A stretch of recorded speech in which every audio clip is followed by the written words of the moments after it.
to the Calexico City Council, Calexico Redevelopment Successor Agency, Calexico Financing Authority Planning Commission regular meeting. The meeting is called to order at 6:31 p.m. Madam Clerk, roll call, please. Mayor Legaspi, Present. Mayor Pro Tem Calderon, Present. Councilmember Marquez, Present. Councilmember Tylinda, Councilmember Noricumbo. Present. We have quorum. Thank you. Could we please stand up for the Pledge of Allegiance?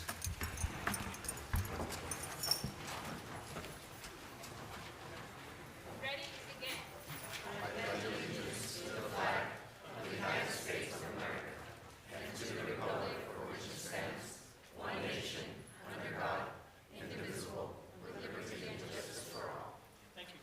Would you please remain standing for our invocation given by Pastor Cesena? Let us pray. Heavenly Father, we come unto you with gratitude. We are thankful that we may be part of this city, that we may serve in unity. We ask that you open the heavens.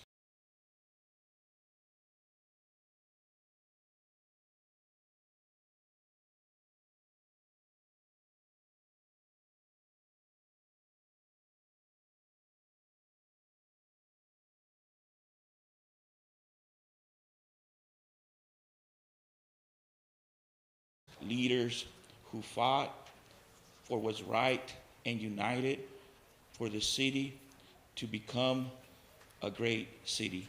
In the name of Jesus we ask, amen. Amen. Thank you, Pastor.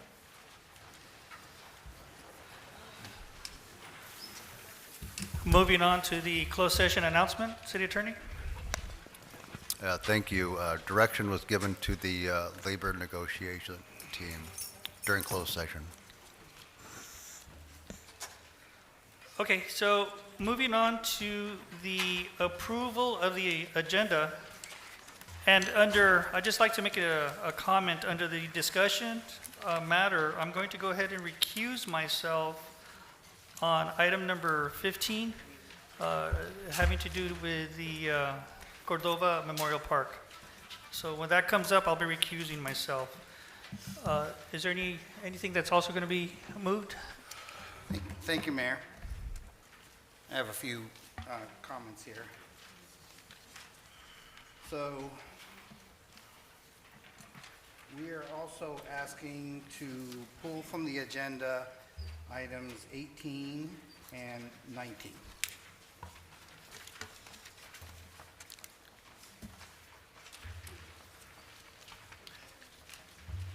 Okay. 18 and 19 will be pulled. Call for a motion. Motion to approve. Motion to approve was made by Councilmember Noricumbo. Do I have a second? Second. Second made by Mayor Pro Tem Calderon. Madam Clerk, roll call, please. Mayor Legaspi, Yes.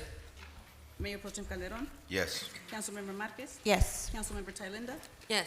Councilmember Noricumbo. Yes. Motion passes. Thank you. Moving on to presentation. The first presentation will be made by Robert Amporano, the 25th anniversary of the 9/11 stair climb. I was going to say, you're not Robert. I said, Robert.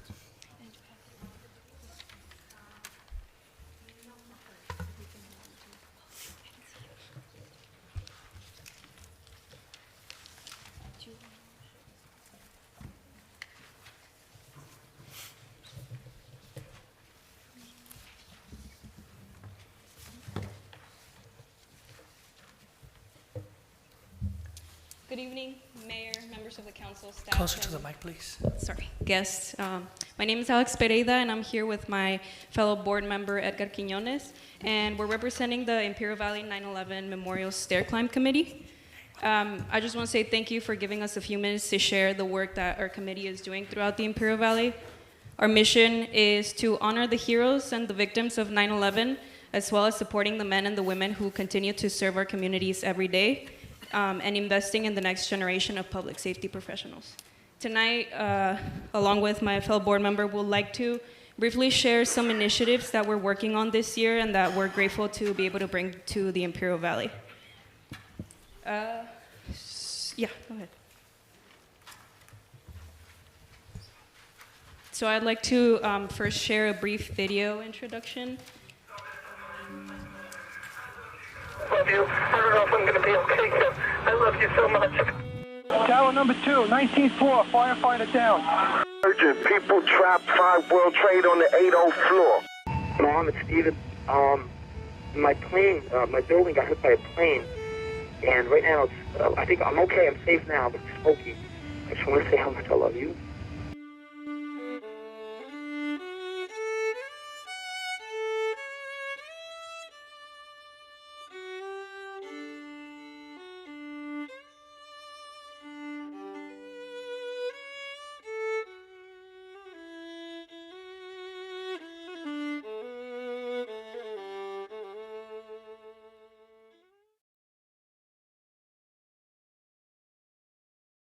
As you can see, our stair climb event this year, every year we come to you and we share our stair climb event and we invite you guys to be a part of it.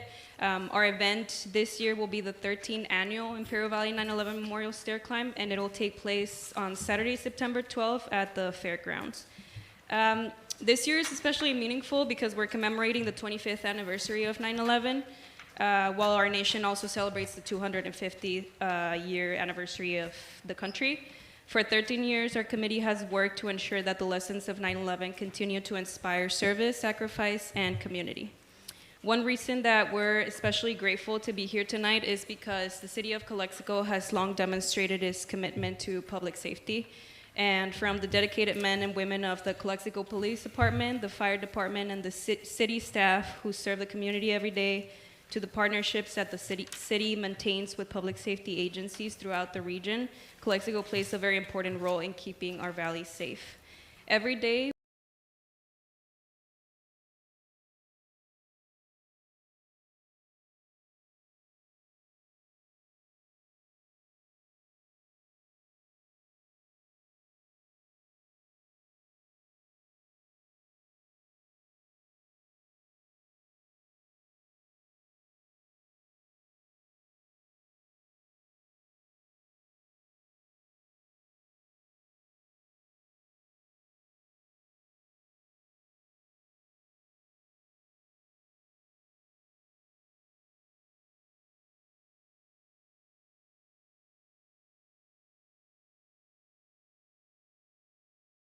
firefighters, law enforcement, EMS, military personnel, students, businesses, families, elected officials, community members come together to climb the equivalent of the 110 stories of the World Trade Center in honor of those who made the ultimate sacrifice and those who continue serving today.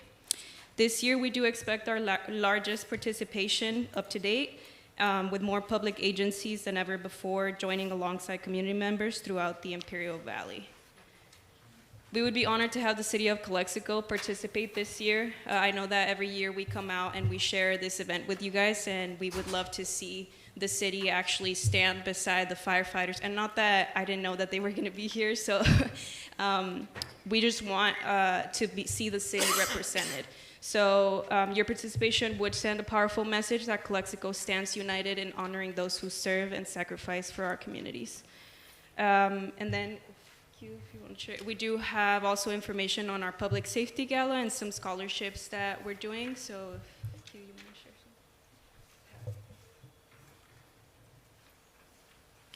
some.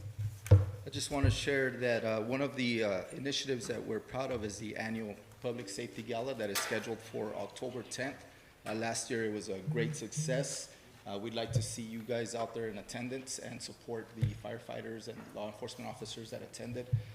It was a good turnout, and it's something that we don't have here in the Valley to show our appreciation and support. So it's a very nice event. If you ask any of these gentlemen that attended, it went really well. So this year, it's on October 10th, and so if you can either support your nominee by showing up, purchasing a table, or just a ticket to support the not only the individual but the organization. All proceeds do go towards the memorial stair climb and the memorial that is being built. We're very proud of the memorial, as it is intended to be more than just a monument. It will serve as a permanent space for reflection, education, and inspiration, reminding future generations of the resilience, unity, and strength our nation demonstrated during September 11th. And thank you for allowing us to be here. And so we hope to see you, and we appreciate the support. Thank you. Thank you. Mr. Quinones, Yes. Mr. Quinones, what time does it start? The Memorial Star Climb? The event. It starts at 6, sir. 6 Yes. o'clock. Thank you. Any further questions? No, thank you, Mr. Quinones. This is your umpteenth year that you've come up to council, reference to this? Yeah, I've been with the committee now approximately 7 years that I started. I started helping out, and then I became a board member, and I'm very proud to be a part of it. So if you come out, you'll see the memorial. It's more than halfway complete, so it looks great. So appreciate all the support, and thank you for having us here. Well, thank you. Thank you for assisting on this for the past 7 years. Thank you. Thank you. Appreciate it. All right, moving on to certificate of recognition to Ian Borboa for being selected to represent Baja California at a National Baseball Championship game. I have a certificate here for Ian Borboa. Congratulations for being selected.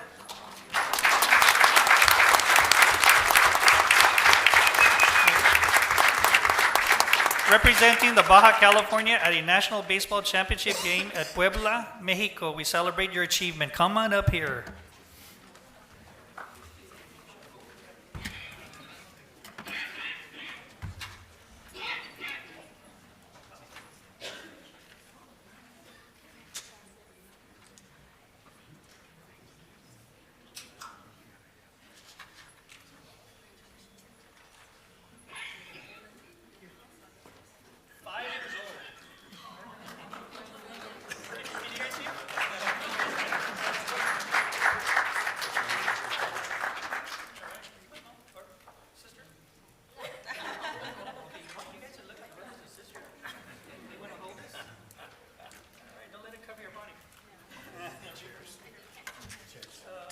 Congratulations. You want to say something, Mom?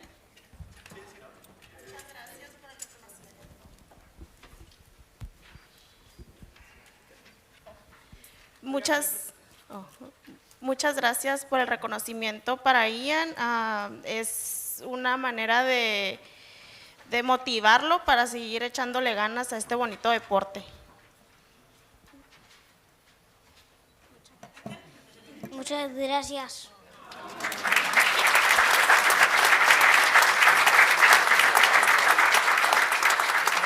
Congratulations. Muchas gracias. Thank you for being here, Ian. And we'll see you playing for the next, 20, 25 years? Playing baseball? All right. Thank you. All right. Go Padres. All right. Oh, they took a picture. Did you take a picture? All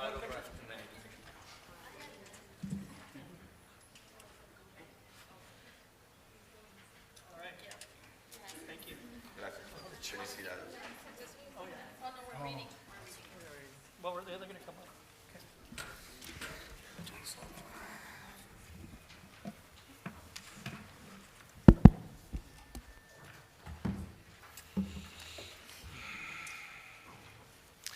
Okay, for our next proclamation, we're going to be honoring Olga Gonzalez for 28.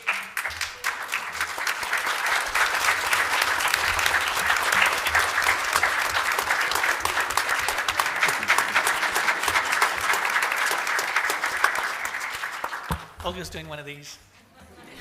28 years of service. Come on up here, Olga.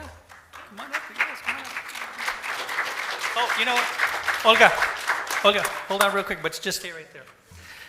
Honoring Olga Gonzalez for 28 years of service, whereas the Calexico City Council believes that it is important that we honor and acknowledge those people who contribute to the citizens of the city of Calexico, and Whereas Calexico Calexico City Council today expresses the appreciation of Olga Gonzalez and honors her for the distinguished 20-year career with the City of Calexico and dedicated her service to residents of Calexico. And whereas Olga began her career with City of Calexico in 1997, where she held the following positions throughout her years of service: 1997, full-time temporary account clerk; 1998, permanent account clerk; 2006, accounting assistant 2; 2015, records assistant. Whereas, after giving the City of Calexico 28 years of dedicated service, Olga decided to retire on June 30th, 2026, and spend time relaxing and enjoying her retirement. And whereas the City of Calexico wishes to honor Olga Gonzalez for her dedication and distinguished service to the citizens of this great city and commemorate her many years of service. Now therefore be it resolved that the City Council of the City of Calexico wishes to express its sincere appreciation to Olga Gonzalez for her loyalty to the City of Calexico and wish her much happiness as she begins this exciting new chapter in her life. In witness whereof, I hereinto affix my signature and official seal of the City of Calexico on this 15th day of July 2026. Come on up, Olga. Congratulations.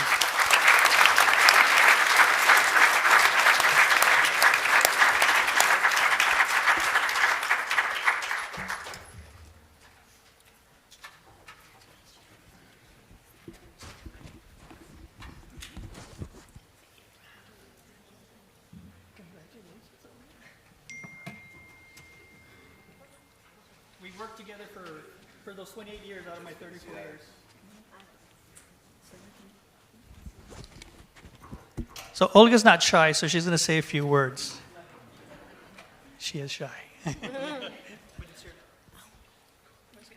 Thank you so much. Gracias a todos por todo y todo. Siempre estuve feliz en cualquier tiempo que me pusieron y trabajo. Y así les digo a todos, be happy. Esta ciudad es bella y juntos podemos construirla mejor. Thank you. Thank you, Olga.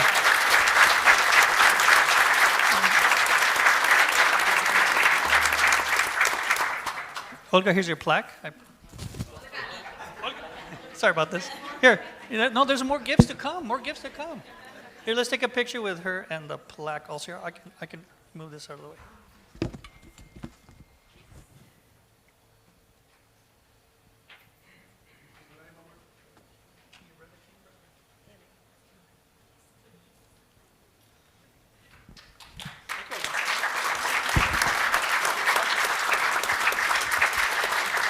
And she brought family members from the Los Angeles area.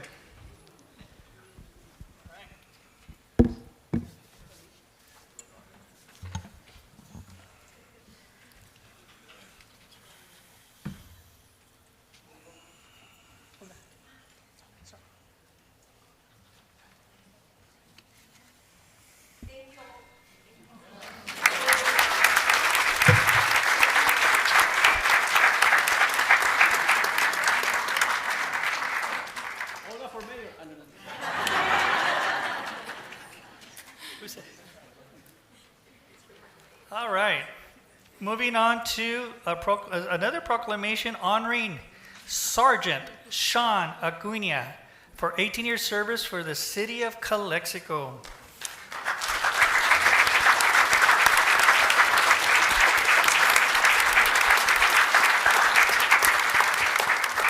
Here we are, we're honoring Sergeant Sean Acuña for 18-year service here in Calexico, whereas the Calexico City Council believes that it is important that we honor and acknowledge those people who contribute to the citizens of the City of Calexico, and whereas the Calexico City Council here today expresses the appreciation to Sean A. Acuña and honors him for his distinguished 18-year career with the City of Calexico and dedicated service to residents of Calexico, and whereas Sean began his career with the City of Calexico in 2008, where he held the following positions throughout his years of service: 2008 police officer, 2013 senior police officer, and 2019 police sergeant. Whereas, after giving the city of Calexico 18 years of dedicated service, Sean decided to retire on June 10, 2026, and Whereas the city of Calexico wishes to honor Sean A. Acuña for his dedication and distinguished service to the citizens of this great city and commemorate his many years of service. Now therefore be it resolved that the City of Council of the City of Calexico wishes to express its sincere appreciation to Sean A. Acuña for his loyalty to the City of Calexico and wish him much happiness as he begins this exciting new chapter in his life. In witness thereof, I hereunto affix my signature and official seal of the City of Calexico on this 15th day of July 2026. Come on up, Sean.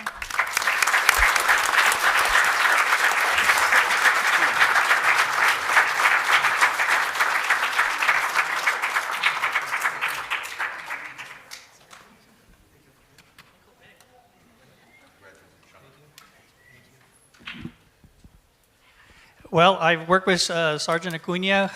We worked details when he was in the city of Imperial, and then we had the honor of Sergeant Acuña coming over to the city of Calexico, and he's done great things for the city of Calexico, one of our outstanding police officers, detective, and sergeant. So, Sergeant, you want to say a few words? Sure. Right? First, I'd like to thank everybody. Good evening. To Calexico, my family, and my brothers and sisters in blue. It's been a great journey, and you know, I didn't really prepare anything here, but ultimately what I like to say is I actually have a total of 32 years of experience. I did 15 years in Imperial, and I did 18 years here in Calexico. And I wasn't able to let it completely go. I've stayed on as a reserve. That's why you still see me in uniform. So I look forward. I'd like to thank my department for giving me the opportunity to continue to wear my badge with pride and honor. Thank you.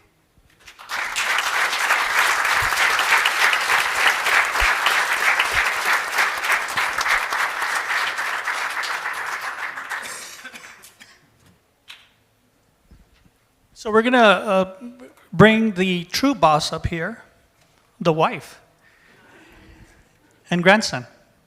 Come on up.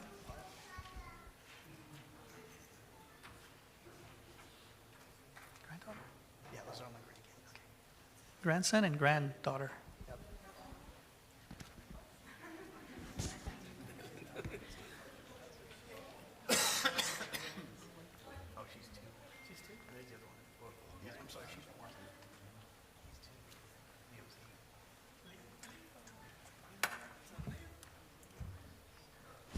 You want to say something to Grandpa? Kind of weird, huh? Grandpa. I know. Weird. Here, Leo. Say something to. Are you proud of Grandpa? Yes. What do you want to say? I wanted to say that my papa really deserved all his hard work for that, what's it called? Plaque.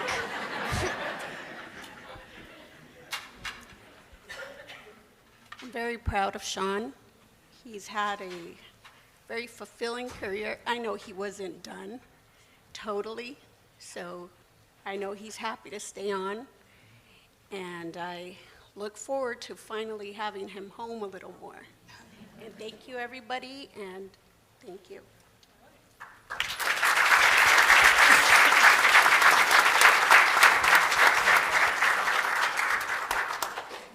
All right. Thank you. Thank you. Thank you.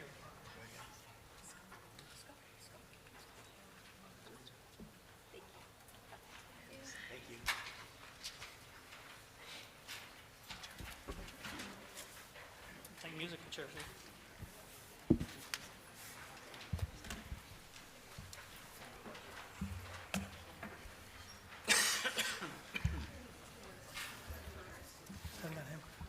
So we're moving on to the certificate of recognition.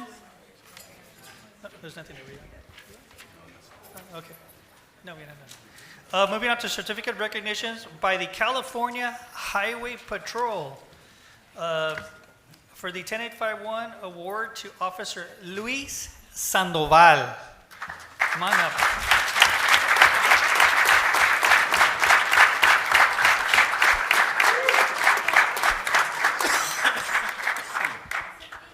come on up here. We're going to have you up here anyway.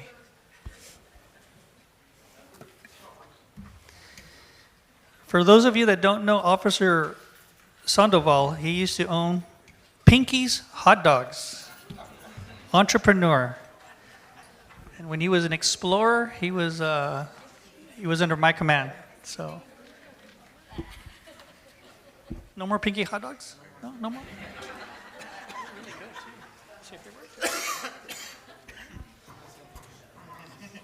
So tonight, on behalf of the California Highway Patrol, just talk about auto theft a little bit, how it directly impacts the residents. When you get your car stolen, you have trouble getting to work, getting to school, and taking care of your family. They're used for a lot of what they call keystone crimes, to transport drugs, weapons, and as getaway cars in violent crimes. We want to recognize Officer Luis Sandoval. He recovered 27 vehicles, which resulted in 11 arrests. This is a testament to his vigilance in recovering stolen vehicles and apprehending the perpetrators. So tonight, on behalf of the California Highway Patrol, he receives a certificate and a 10851 pin for your efforts. Congratulations.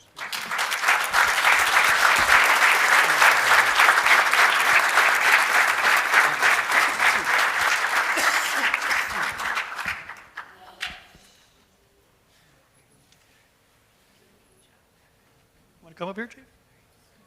Now, this isn't a recruitment speech, right? So, I mean, we're going to, because I know how law enforcement works. So, we're keeping you, right? We're keeping you.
Thank you, Officer Sandoval, for everything you do for the citizens of Calexico. Obviously, we got to talk about his history.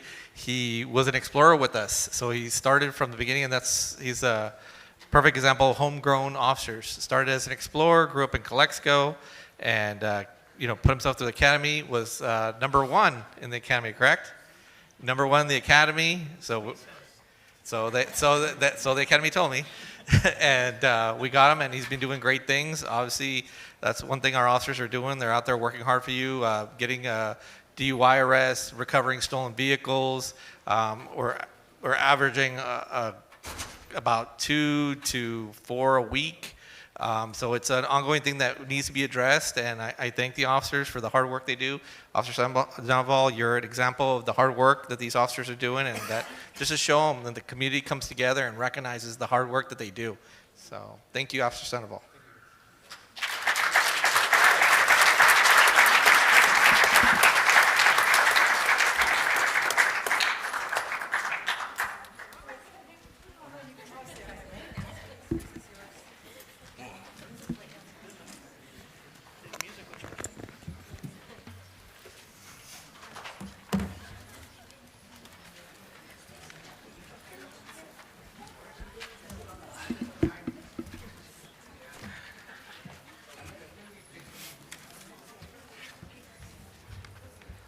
So moving on to public announcements, and I'd like to make the first announcement here.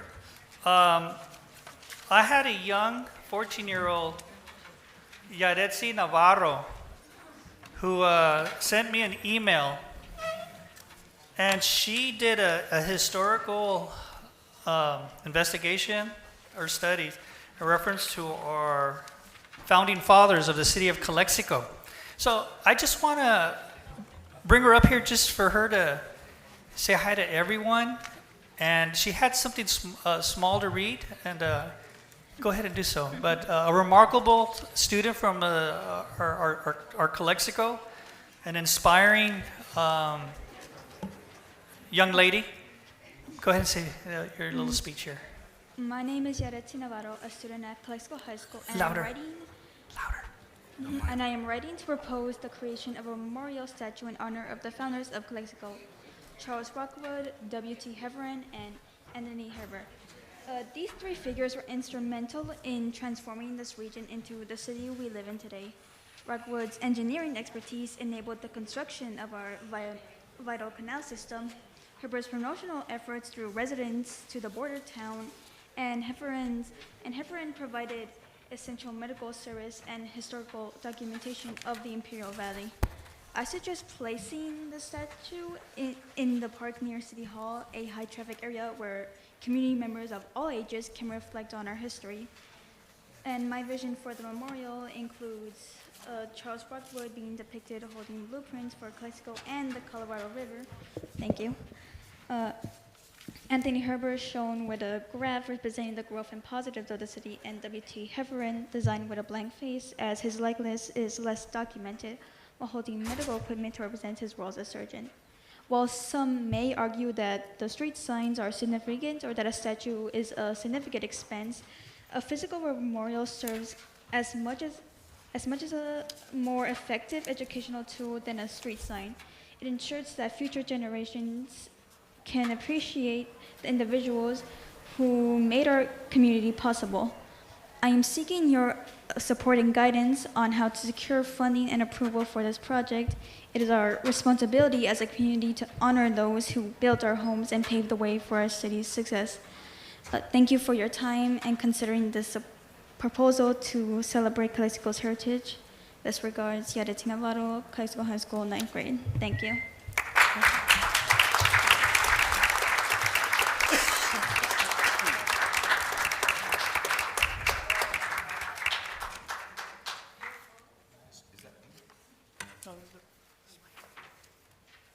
Thank you, Yaretsi, for the fine speech.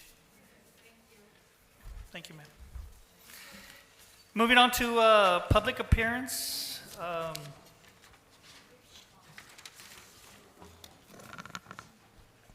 No other public announcements from council members? No? Okay. Public comments and appearance, attorney? Good evening. This is the time for the public to address the city council on any item not appearing on the agenda that is within the subject matter jurisdiction of the city council. Please limit your remarks to 3 minutes. The city clerk will recognize you, and when you come to the microphone, please state your name and place of residence for the record. While members of the public are encouraged to participate, it is unlawful to disturb or delay the council meeting with personal or slanderous remarks. Group commentators may be requested to limit their group comments to 15 minutes. The City Council is prohibited by state law from taking action or discussing items not included on the printed agenda. If the item you wish to comment on is on the public portion of the agenda, we will take your comment when we get to that item on the agenda. Please direct your questions and comments to the City Council. The Mayor and City Council reserve the right to adjust the time limit based on the number of speakers who wish to address the Mayor and City Council. The non-agenda items will be limited to a maximum of 30 minutes. If additional time is required for public comments, it will be heard towards the end of the meeting after discussion and potential action items. Right now, it is 7:05 p.m. So at 7:35 p.m., public comments will be paused. Do we have any public comments? Yes, we do. Peter Rodriguez.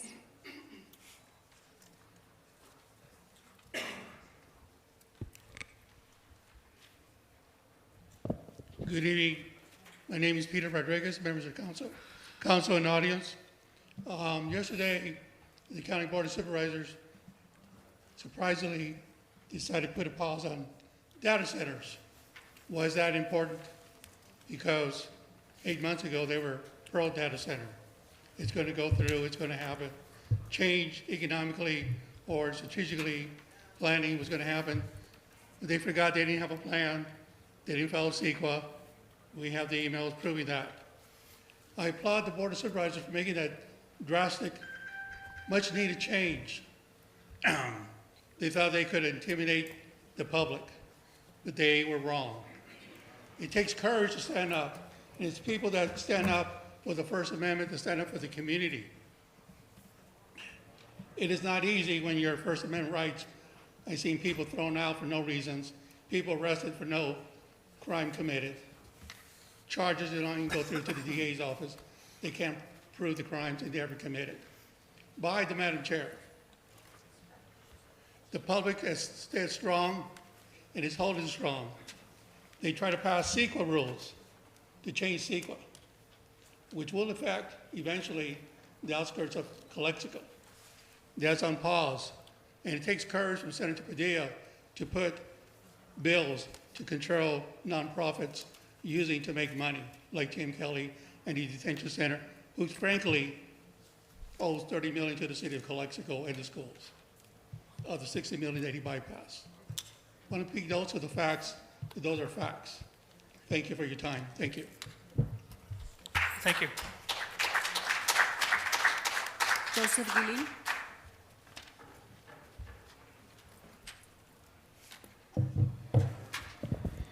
Good evening, Mayor and Council. My name is Joseph Guilin. I'm a business owner here in Calexico, 404 East 2nd Street. I'm part of the team that initiated the recall and administered the efforts to lead it. Just wanted to talk about this flyer that we had posted, and there's certain people on the council that benefited very much from the recall, and it's very much directed towards those people. And it said, yes, a vote means a yes for public safety, for parks for our youth, for firefighters, for free speech, for local businesses, for local traffic control, for a clean city, and yes, respect towards our citizens. Those weren't campaign slogans, they were promises, they were principles. Today, I don't recognize that message from some of the loudest voices claiming to represent it. Now, let me be clear. I'm not here to fight anyone. I'm not here to trade insults or personal attacks. My philosophy is simple. Facts are my nails, and free speech is my hammer. When you have facts, you don't need to yell. You don't need to bully. You don't need to silence people. You simply present the evidence and let the public decide. So let's look at these promises. Public safety and firefighters. I support them, and I believe those two that benefited from the recall, they do too. We agree there. Parks for our youth. That's a little bit harder to understand. Right now, this council sits at a 2-2 deadlock over opening a perfectly good park for our children. That doesn't look like a yes for parks. Free speech. We can't claim to be champions of free speech while citizens are blocked from defending themselves on what often appears to function as an official government page. Free speech isn't just protecting people we agree with, it's about protecting people we disagree with. Local businesses. Supporting businesses shouldn't depend on whether the owner happens to be friends with the two on council. Every legitimate business deserves equal treatment, not selective support. Traffic control in a clean city. I support those efforts too, and I believe Team Calexico supports those efforts as well. But the final promise may be the most important. Respect for our citizens. Respect isn't selective. It applies to business owners. It applies to the city staff.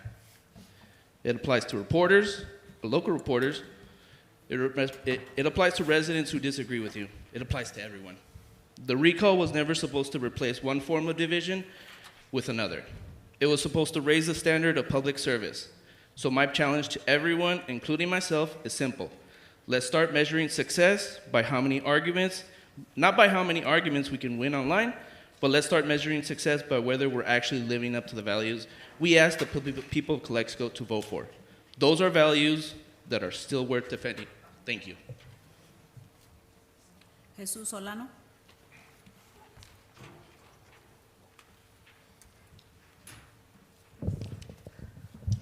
Jesus Solano, 426 Rosemont, Calexico. Mr. Mayor, council members, city manager, staff, and residents. Mr. Mayor, I'm here to take a stand. Okay. and you know I don't back off when I stand. All this commotion of apparently wanting to recall all three of you is just an empty bluff. Believe me, it's an empty bluff. By this election coming up, there's no way. There's no way that those signatures can be collected. And why? You're talking to someone that knows about a recall. Now, next year coming around, if they insist, it's a possibility they might collect 4,200 signatures. Now, the question is the residents of Calexico ready for another recall? I don't think so. We just had a recall 15 months ago. It cost Calexico $158,000. Things are rising right now. I believe that if that recall would happen, it'd probably run $220,000. I don't think the residents are ready to pay for a second recall. And I will run against a recall. I ran in favor of a recall 15 months ago.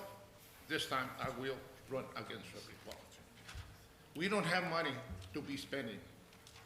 The residents need to be more knowledgeable in the situation that we are barely going to break even this year probably. And if we want to invest some money, spend some money, throw some money away, let's throw some money away in the parks, okay? But all you three have my support. I got your back. Juan Moran.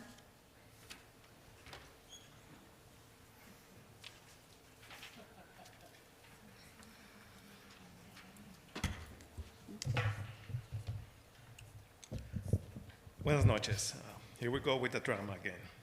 Good evening, Mayor, council members, staff, public present, YouTubers watching at home. Juan Moran, Vega Street, Calexico. So, touching on that, listen to this. Charter Cities, Part 6.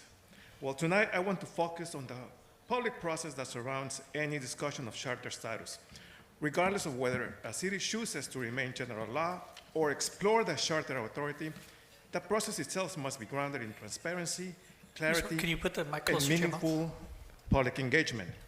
These safeguards ensure that governance discussions strengthen trust rather than weaken it. The first safeguard is clear public information. Residents deserve to understand what a charter is, what it does, and what it does not do. A charter is not a shortcut to new powers, nor is it a blank check. It is a governance framework that can only function as intended when the public has access to accurate, plain language explanations. Cities that have successfully navigated charter discussions begin by making information as accessible, organized, and easy to follow. A second safeguard is structured public engagement. Charter discussions require more than a single workshop or presentation.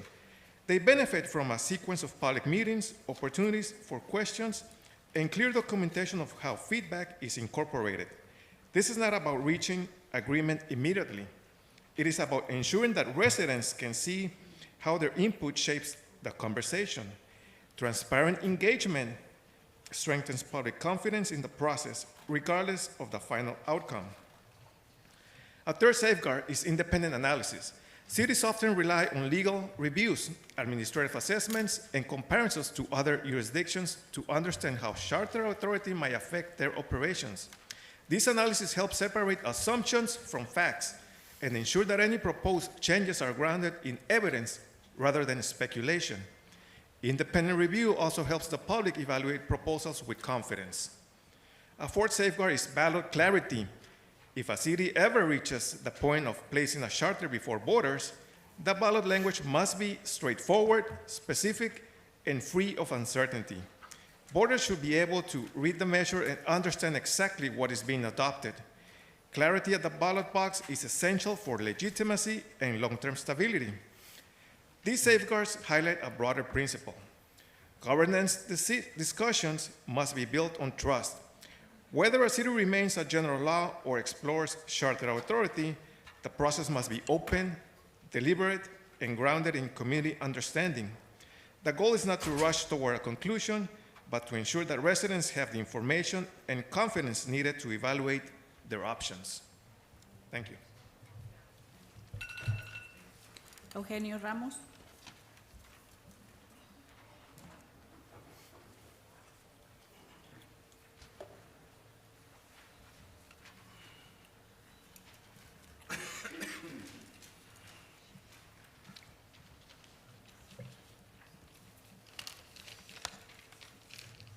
Good afternoon.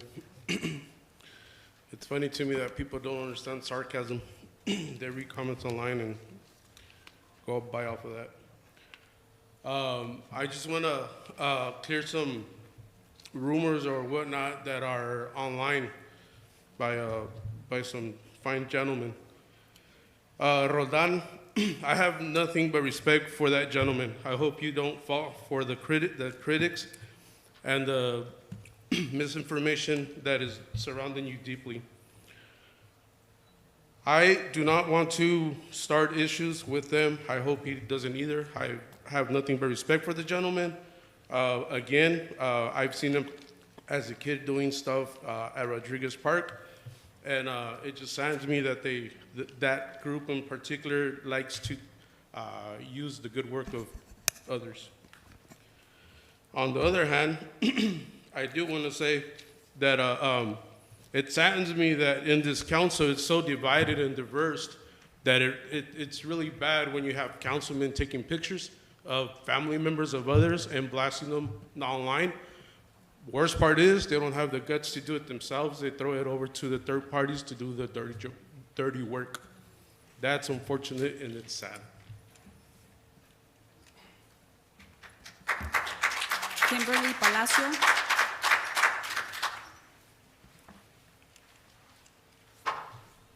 Hello, good evening.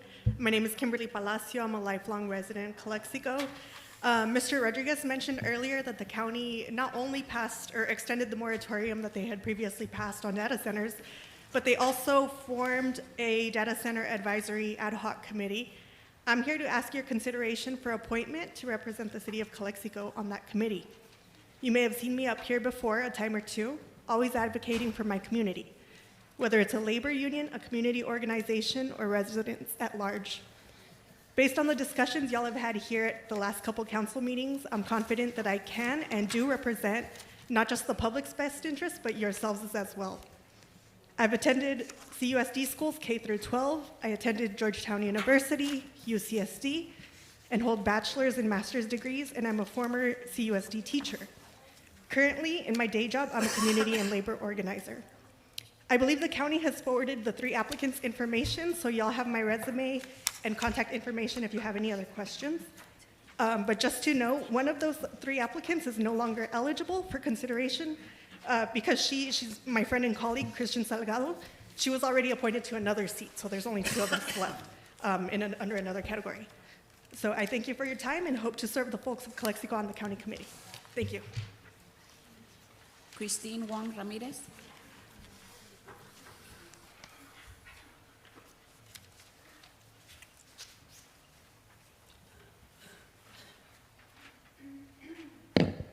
Good afternoon, Christine Wong Ramirez. I am a Calexico resident. I am not here full-time, especially not in the summer. However, it's just a reminder. Ms. Marquez, you are my brother's friend, okay? And you showed immaturity by deleting me and blocking me from your Facebook page. So, I mean, it's constant. You're not here for your kiddos. You're not here for your feelings. You're not here just because I work with you and I like you. You are here to represent 40,000 residents. Lencho, you and I graduated together, okay? Your representation at the school district, I should have brought the papers, but I printed them out. All the allegations, everything against you, okay? And yeah, you can look at me like that, but you know what? You have a history. You don't talk. I mean, I could be standing next to you at a reunion. You can talk to me, and you can ignore my husband. You've done that before, so it doesn't matter whether you guys ignore me now or not, but you're here for the 40,000. Victor, you are my comadre's cousin, okay? You were never in leadership positions. Yes, you made it to sergeant, but never a lieutenant or a chief. And when you sat on that chair and you threatened the people, yes, remember Urenas and Golios, that you were right there, that you would be arrested and all this other stuff. All of a sudden, you decided to retire, okay? So you guys need to work together, okay? So I've known all 3 of you. Ms. Noricumbo, I met her through the recall, and if it wasn't for her, the signatures wouldn't have been on time, okay, everything wouldn't have been organized. So that's who the recall is going to. Now, Ms. Tailanda, I met her on the first forum for the Mujeres, which is a very excellent group of ladies, okay?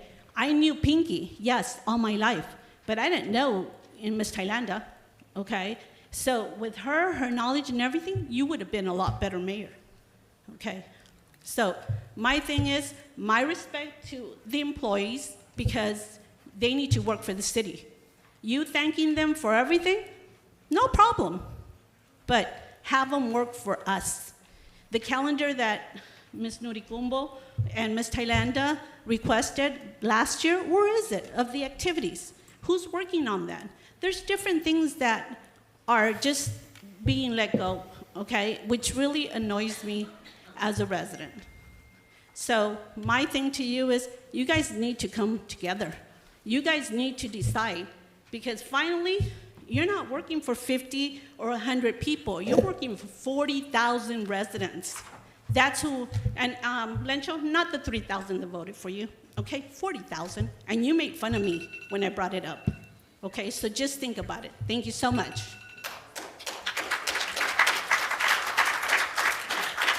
Norma Aguilar.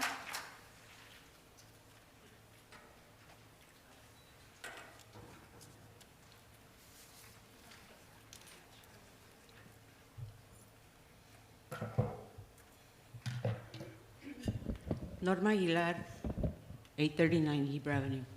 Before I begin, I'd like to ask the city manager or attorney a question. Was the Measure H overlap tax measure submitted on time to the county? And will it be on the ballot? City manager? All your comments are directed to the city council. No, I'm my sorry, question is to you, Well, sir. we don't Because answer you- questions at this time. All your comments are to the city council. council, right? Thank you. Well, so you're refusing to answer because you're not limited, they are. You can obtain that. Ma'am, this is a time for public comment. It is a for you- public comment so it's- that you are not answering So my this is a question. time for you to make your comments to the city council. I shall. Okay. You should get an answer. I hope you do have an answer. But in any case, if it is on the ballot for this November, I am letting you know that I will come out publicly against it. I told you last meeting that you did not do due diligence, you did not inform the public, there's no transparency, and now we're gonna have a tax on top of a tax without full discussion, full disclosure. That's one thing. The second thing I want to refer to is in regards to the page Team Calexico. Part of tonight's agenda was posted, and there was encouragement by the managers of that page to discuss what was going to be discussed here. I thought you said your page doesn't do that. I guess we were wrong, right? All right, I'll go to my final point.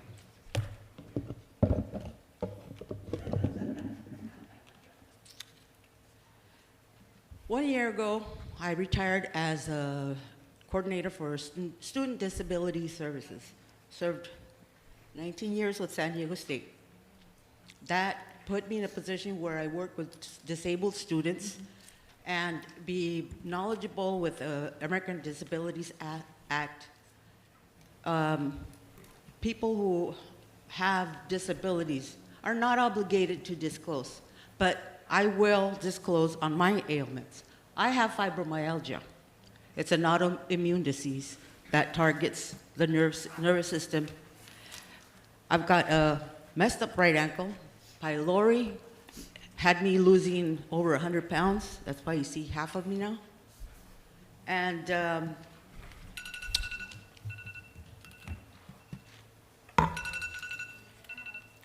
may I have the extension for A minute and a half? disabled? Okay. Uh-huh. Thank you. All right. When you have a disability, sometimes you don't want to disclose. because it makes you feel less than. All right? Public shaming seems to be a pattern in Calexico. I was targeted, and if I'm not mistaken, Ms. Noricumbo, you were targeted too. It doesn't feel good, does it? No. As a matter of fact, I'm going to share something with you. The other day, I went to Food for Less, and I went to the store, and guess what? I rushed in, and I'd forgotten to put it. It was in the car, but it wasn't hanging like it's supposed to. Things happen. But what I don't like to see is the continued division. Ya basta, come on, get together, work it out. If your staff isn't tired, this community's tired of you fighting and dividing. Ya basta. Thank you.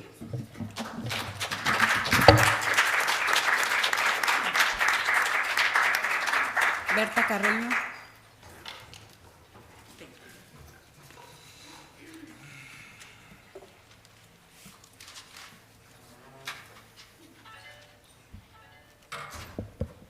Muy buenas tardes, señores del concilio. Buenas tardes a los residentes que nos acompañan, a los que nos ven por el canal de YouTube también. Buenas tardes. Mi nombre es Berta Carreño, residente de la ciudad de Calexico, 1141 y 2nd Street.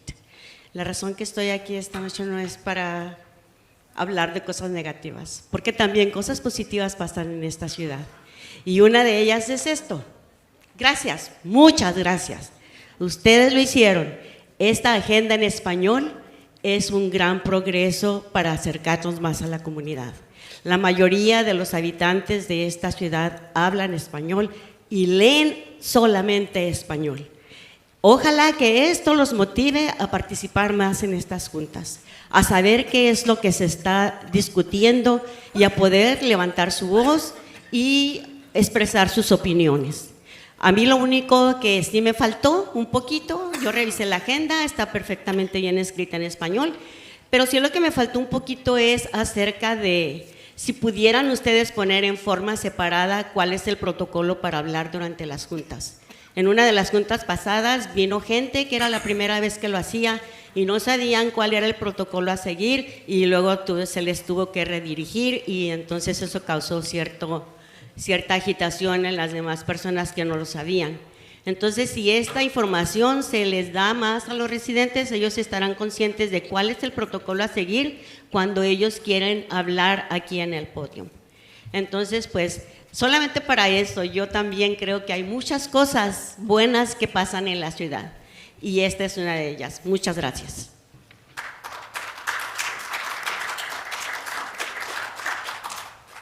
Julio Rocha.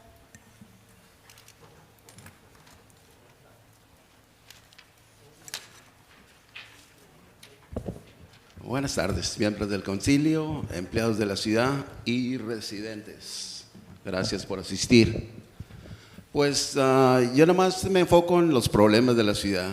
A mí no me interesan los chismes. Yo vengo nomás a comentar al concilio que pues pusieron medidores con ATM card y veo que no están funcionando bien. So, por favor, hay que ponerle más atención porque estamos perdiendo muchos revenues ahí. Gracias.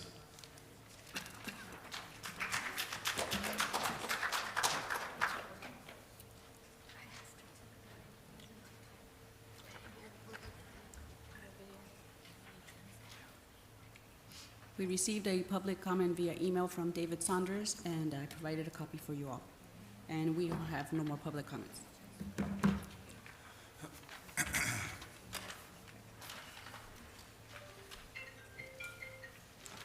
Okay, so we're moving on to City Manager's report. Thank you, Mayor, City Council members. The item related to the data centers that was discussed on July 1st, staff looked at it closer, the direction that you provided to create a urgency interim ordinance under the appropriate California government code sections. So we did provide a memorandum that explained that in more detail, but I just wanted the public to know that that item will come back in September. Not only because we're dark in August and we don't have meetings in August, but it will take that amount of time to prepare that item per the council's direction. Secondarily, I wanted to announce my retirement. I may look young, I may look old, depends on your point of view, but I have made the personal decision to retire from my long career in city management and community development, and I've provided that notice to you. It won't be immediate, it'll be towards the end of this year in accordance with my contract, but I wanted the public to know. I've been here about a year, be a year and about another week. I've worked in many places. It's a pleasure, it's a challenge, but it's a pleasure, and everywhere I've worked, I can probably say the same thing for every place I've worked. But I really, at this point, I'm making the announcement, but there's a lot of work to do, and I plan to keep very busy for the remaining months here and assist the City Council in finding a replacement. And so I look forward to doing that, working with you closely on that important issue. Thank you. Thank you.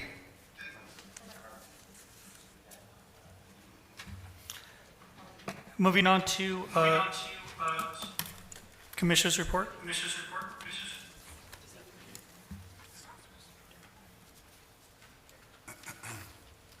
going to have that echo? No commissioners? Okay. Moving on to council comments and reports of meeting attended. Councilmember Nirkumpo? Yes, thank you. So I wanted to use this opportunity to remind the citizens that when you come to a city council meeting and you're able to speak here in public comment for the 3 minutes, you have to direct yourself to the council. And also, I want to let you know the reason behind that. For those of you that don't know why nobody responds when you question people. And that is because there's an agenda that has to be followed. And any back and forth discussion that you have with the council or try to have with a staff member, that deems it a discussion, which is not agendized. So I just want to let the public know that when we do not respond while you're here in public comment, it's not because we're trying to be rude or we're trying to not respond. It's because the agenda policy doesn't allow it, and that's the reason. I also wanted to use this opportunity to let those people that believe or that found our way of communicating with our constituents, for example, on the web, on our Facebook page that was mentioned just a few minutes ago. It's easy to say or to come up here and say or make allegations as fact.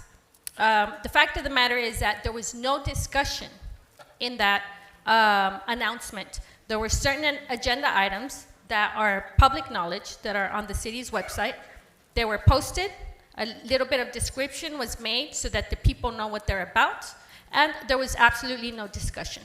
I'd like to remind the people that the Brown Act is precisely so that everybody finds out about these meetings, the issues, and so that everybody knows what is being discussed, what is being voted on. You may agree, you may not disagree, but the people that have been here working in commissions and involved with city should know that by now.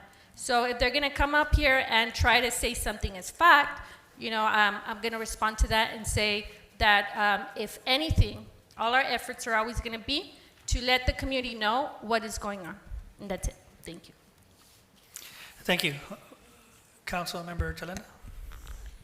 Good evening, members of the public, council, and staff. I just wanted to share a lot of feedback that I've been getting lately from the community. One of the biggest concerns that get brought to my attention is business licenses and traffic. And that's been, I've gotten a lot of comments just in the last month regarding these two items. And, well, Ben already talked about the ban memo. So join us September 2nd for that. And also, I wanted to remind everyone that we do conduct public outreach efforts every Tuesday. Everyone is welcome to join in a respectful manner. It's our Tuesday tea live.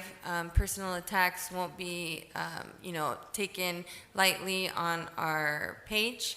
So if you'd like to join us, everyone's welcome. Tuesdays at 7 p.m. It's our community outreach effort on Team Calexico. Thank you. Thank you. Councilmember Marcus?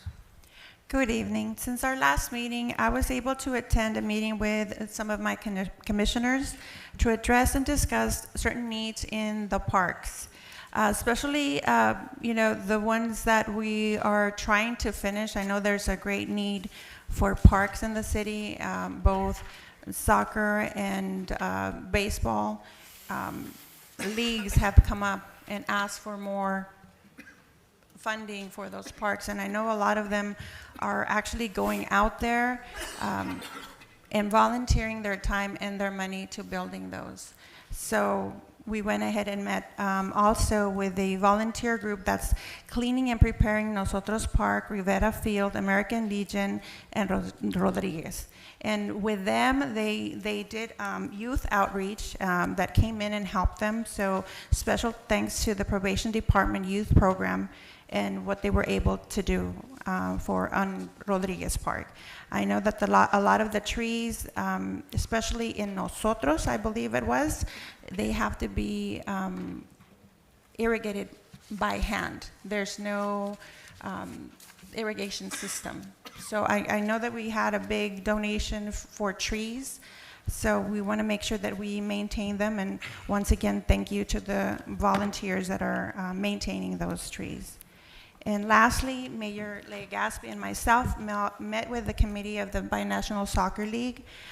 It's an effort with the Mexican Consulate, the CPA Soccer League board, and hopefully we will be having this great encounter between leagues within Mexicali and the whole Imperial Valley that will come to Calexico and play. And not only that, but they're showcasing our city. They're bringing revenues to our city. It's not just about just maintaining or keeping, obviously, soccer very important, but they're also developing these other areas. They're bringing people from outside and from other states as well.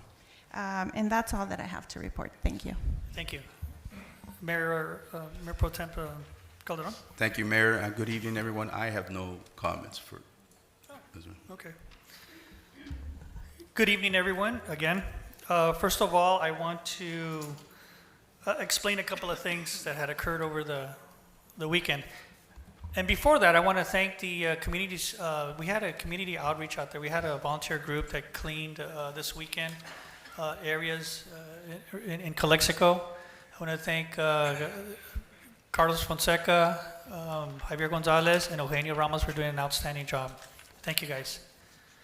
Also,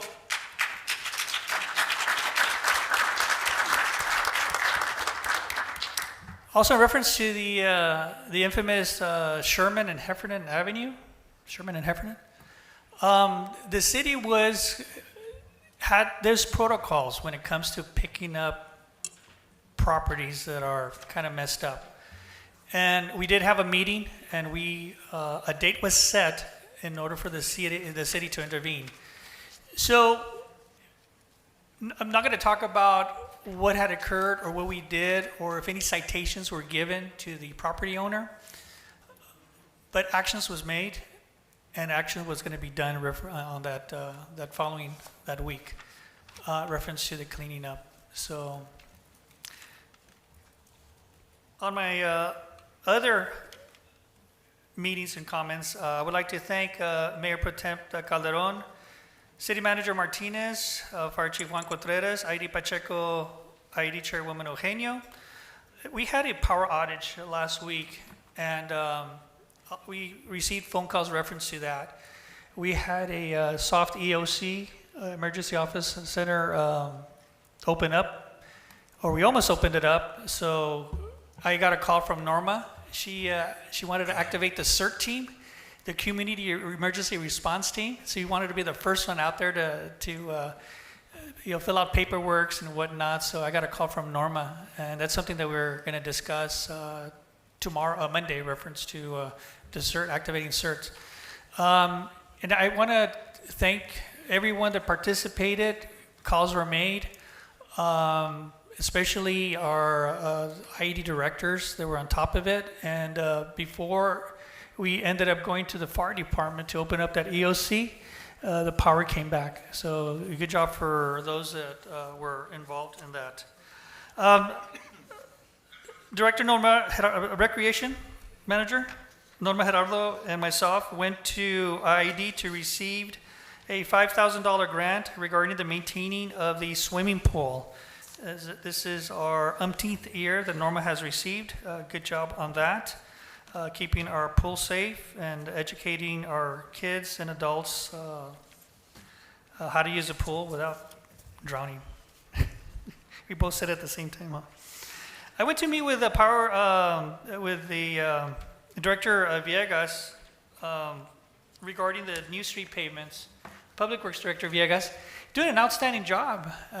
This week he's been paving streets. He's got more streets to pave. So this whole week he had a really nice tan.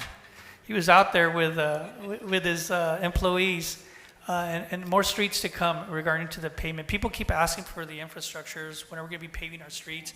There was one street that was just I don't know, it wasn't even a street, it was like a dirt lot, but it was a street. And that was paved, and I can just imagine the surrounding neighbors, how happy they were that every time they probably parked their cars, it was always dirty, and finally it wasn't dirty that evening. So thank you, Public Works Director Villegas. Like Councilmember Adriana Marquez had mentioned, I and her attended a Syker binational meeting with Carmen Estrada, who's doing an outstanding job, also working with the Mexican consulate, in reference to bringing in this binational soccer event. The date will be announced later. And that's all I have to report. Thank you very much. All right, so moving on to the consent agenda. Call for any public comments? None. All right. Call for a motion for approval? So moved. Do I have a second? Second. Okay. Motion was approved by Mayor Pro Tem Calderon, second by Councilmember Marquez. Madam Clerk, roll call, please. Mayor Legaspi, Yes. Mayor Pro Tem Calderon, Yes. Councilmember Marquez. Yes. Councilmember Thailenda, Yes. Councilmember Noricumbo. Yes. Motion passes. All right. So moving on to the discussion and potential action item, item number 13, prioritizing our parks, identifying which city parks can be finished first. Staff report, Mayor Pro Tem Calderon. Thank you, Mayor. It's been approximately 2 years that we've all been here, and we have a total of 16 official parks here in Calexico that I didn't even know existed. We only have 4 staff members to take care of these 16 parks. What I'm asking is that we ask Public Works to give us a plan. We need to prioritize and open up some of the parks, at least one. Start with one, open the park, because we don't have any parks that we can actually go and have a picnic. To start with, we don't even have restrooms for our citizens out there. They go out there and they have to take their kids to the local store, to their home, to go use the facilities and so forth. So I hope that with this, we can come up with a plan, work on one park, get it finished, and then go on to the next one. And I think Public Works has the resources to give us that plan to make sure that we can abide by that. And I know that all of us ran on recreation and parks, so I'd like to keep the promise that at least we're getting some parks completed. Someone mentioned Rodriguez Park, Antonio Roldan. I went to school with him, and I just want to give him shout outs that he's watering those trees that we planted that were donated by the IID. It's not his job, but because he believes in our city and believes in the future of our kids' baseball skills, he's there watering them every day. So what I'm asking is that we could put some irrigation systems to help alleviate some of that work from Mr. Roldan. And again, thank you, dude. And with that said, I think that I have spoken to Mr. Villegas, and we can get a direction, a plan, so we can start fixing our restrooms. I mean, not our restaurant, parks. Thank you. That's all I have. Thank you. Call for any public comments? Jesus Solano?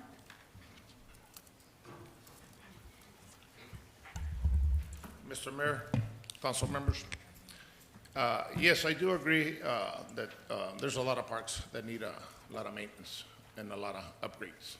And I would strongly recommend the council to focus on Rodriguez, okay? You guys are aware that about a year ago, that park was restored. The restrooms, the concession stands, the dugouts, okay? There's still funding pending from the ARPA funding. But however, there's still some additional things that need to be done. That whole fencing needs to be replaced. The water system needs to be connected.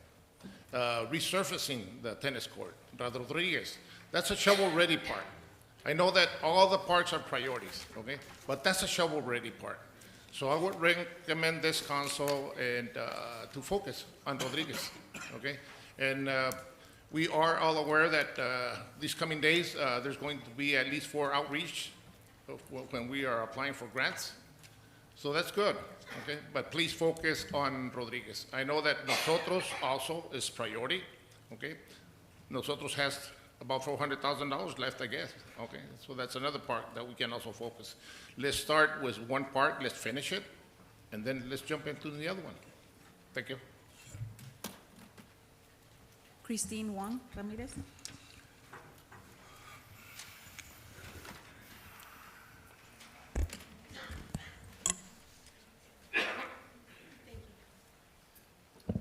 My issue with this agenda item is that basically what you need to do is who's going to be the one that's going to recommend the parks? Is it going to be the commission?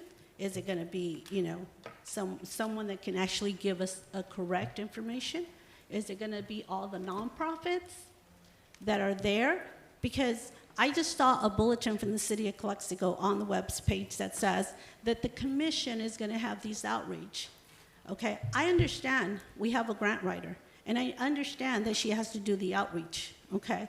But when you have a commissioner that has a nonprofit, when you have a gentleman coming up here that has a nonprofit, they're all competing for money that could go to the city. So we need to identify what, by qualified people, okay, to see what park needs to be done. Not just focus on the baseball fields, not just focus on anything. We need to complete a park. I agree with that, okay? But we also have nonprofits competing against the city, and I don't like that because the fact is we're the city of Calexico, right? So we should all be thinking about Calexico, and that money should be for Calexico. Thank you.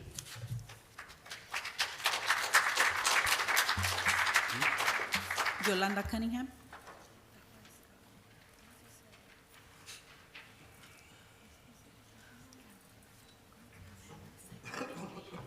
Buenas noches, mi nombre es Yolanda Cunningham y vivo en el 1901. Sí, yo también estoy contenta porque están trayendo fondos, fue lo que mencionaron la última vez, y eso es muy bueno para los parques, pero yo estoy muy de acuerdo con lo que acaba de decir la señora. No sé quién va a determinar cuáles son los parques más importantes. Por ejemplo, yo coincido, el Parque Rodríguez es un parque que tiene diferentes actividades. Yo fui hace poco y sí, efectivamente los baños están destrozados. Creo que parte de ese dinero se puede meter en esa área. Por ejemplo, están las canchas, hay una cancha de básquetbol que también está no muy bien cuidada, hay una cancha de tenis. Entonces, yo mi preocupación, al igual que la señora, pues me gustaría que hubiera un enfoque hacia las diferentes actividades, no nada más hacia una actividad en específico. Y sí, como ciudadana me gustaría saber cómo se va o quién va a manejar el enfoque del dinero. ¿Quién va a decir este dinero se va a aplicar en esta área, en esta área, en esta área? Yo me gustaría que hubiera una apertura para los ciudadanos, que pudiéramos conocer eso, que se conozca eso nada más. Y pues sobre todo lo más importante aquí es que todos los niños de todas las áreas tienen derecho a tener un parque decente. No nada más en ciertas áreas, todos los niños de donde vivan tienen derecho a tener un parque. Por eso los padres están pagando un impuesto para que se aplique para los parques. Pero sí, por favor, les pido que nos den claridad a los residentes de cómo se va a destinar el dinero y en qué áreas. Gracias.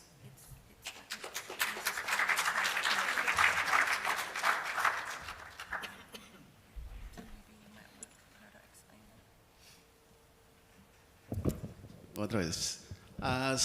Si hay fondos para los parques, ¿cuál es el problema que no se están terminando, no se está utilizando los fondos? Esa es mi pregunta para ustedes.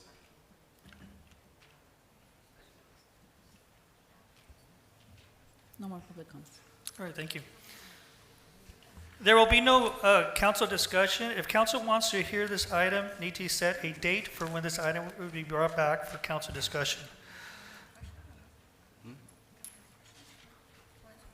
Call for a motion for approval? Or call for a motion? I motion to approve. Okay, do I have a second? I second. Okay, motion for approval was made by Councilmember Thailenda, second by Councilmember Notokumbo. Madam Clerk, roll call, please. Mayor Legaspi, Yes. Mayor Pro Tem Calderon, Yes. Councilmember Marquez. Yes. Councilmember Thailenda. Yes. Councilmember Noticumbo. Yes. Motion passes. Thank you. Is this the time where we set the date for? Mayor, yeah, You know what? I know that Mr. Villegas is overwhelmed right now with a lot of work. 90 days, 120 days, I mean, I would be good Yeah. with that. Mayor, City Council, we're gonna come back. I wanted to clarify. The report then, as I understand it, is we're bringing back what staff feels is the priority part to complete first. Complete with the amount of resources we have, et cetera. We're not gonna do a exhaustive analysis on all of the parks and bring all of that back. We're just going to find out, in our opinion, which is the best one to follow through with first, one at a time. So if that's the understanding, I still don't know how long. I have to meet with Mr. Villegas about that. We would probably bring back a item in September where we would preliminarily discuss this item some more, because we haven't had a chance to discuss it. We're not discussing it, and then we'll go from there. Yeah. So we'll do that with your acceptance. Thank you. I have a question for the city manager. In regard to these outreach that they spoke about, is that being conducted through? There's no council, there's no discussion. Yeah. There's no council discussion on this. Oh, okay. Yeah, we can't discuss that, right? It's not on the agenda. Okay, moving on to item number 14. This is regarding to consideration of amending Calexico City Municipal Code regarding section 2.19.020. This one's my item. This one is, as it reads, I respectfully request an amendment to the Calexico City Ordinance 219.020, vacancy and removal of members be placed on a future City Council agenda for discussion and possible action. Please refer to the following. Any member of the City Council may initiate the removal of a member from the City Commission by requesting that the matter individual be placed on the agenda for a regular or special City Council meeting for discussion and potential actions. The purpose of this amendment is to establish a clear and transparent process by which the City Council may consider the removal of appointed commission members when appropriate. Now, I've been reading out there social media platform that it's my intention to remove people. It is not my intention to place this item on the agenda to remove anyone despite the allegations made against me. One of the responsibilities, as a reminder, of the city council is to protect the citizens, the city council ourselves, and the city of Calexico, which is the people working here.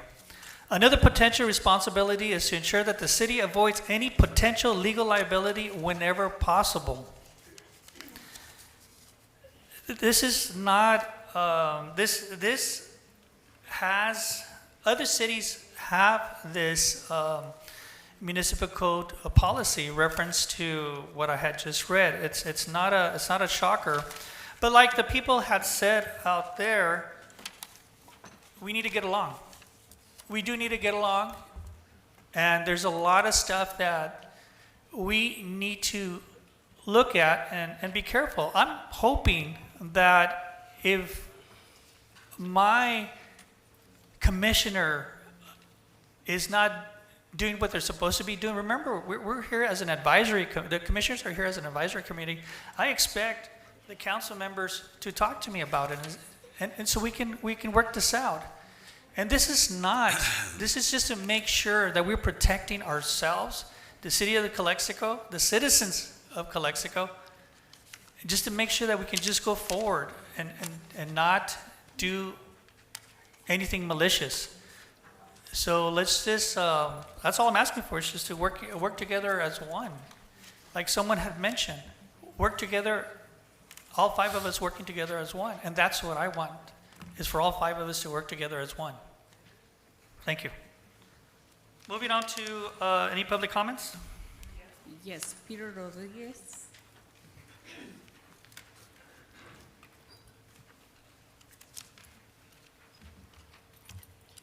Again, Council, I stand before you against this proposal. As a former commissioner from City Hall Central, chairman from 2008 to 2016, I've been involved in, at that time, 2016, Mayor Jackson took over. We had a meeting with our parks director, all 8 of us, that completed 10 projects in those time frame. Splash pad, senior center, pavilion, skate park, the brick park, the brick that you walk in Buckland, David Piven Park, completed by inmates from Centinela. Despite all the successes, we had a meeting. They dismissed everyone because Mayor Jackson at that time wanted new blood. Here's your certificate, here's your pen, here's your dinner, we'll have lunch, here's your cake. Not in front of everybody. Those people that he filled in lasted 3 months. These people that worked as your commissioners that we saw the weekend show some heart and pride. Real citizens of this community. People that I applaud. I withheld myself from coming to help because I didn't want to seem I'm butting my nose into someone else's business. But that's the wrong attitude we should have as a community in Imperial County. We should be helping each other. Those people, for example, that are standing up against the data center, it's community driven from every city. Now, I saw your comment you made, Mayor, and I'll say this, you could have come by, drop off some iced teas or sodas, kind of like win hearts and minds. That's what you got to do. Win hearts and minds. Here's some water, here's some iced tea, some cold drinks because it's hot. Very simple. I oppose it because these people have rights. If you want them gone, let them turn them out. That way it's clean, it's easier. Bringing it before here publicly is nothing more than a public execution of their character, their moral, and their civil rights. You don't want any more litigation. Thank you.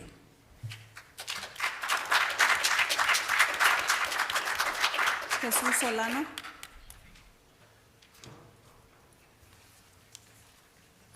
Mayor, council members, I rise in favor of this item to be brought up back. If you get 5 votes, great. If you get 4 votes, good. If you get 3, Excellent. You guys are the policymakers. That's the bottom line. That's what your guys are up there, policymakers. And you must legislate and get your city manager to enforce it and follow through. What's going on right now with some commissioners is completely off the rails. It's not even embarrassing. It's not even a political reality show now. Calexico doesn't need this, but however, this is what we got. So damn if you do, damn if you don't. You're gonna get criticized if you do it, and you're gonna get criticized if you don't do it. So you guys need to take a stand on this here. Okay? Because this thing, believe me, is not going to stop. Okay? It's not going to stop. The genie is out of the bottle. It's impossible. It's impossible to get that genie back in the bottle. Y hay un dicho en español. O ahora los patos le tiran con la escopeta al cazador. So it's the opposite now. Okay? So there's some commissioners out there dictating, stating to you guys what they're going to do.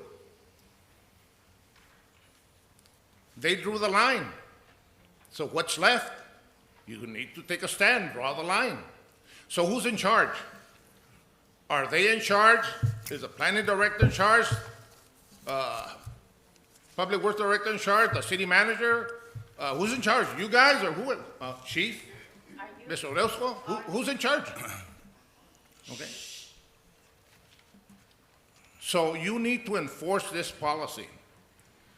And one thing is put it in black and white and paper. But if you don't enforce it, don't even bring it up.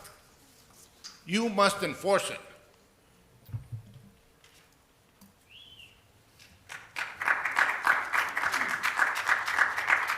Christine Juan Ramirez.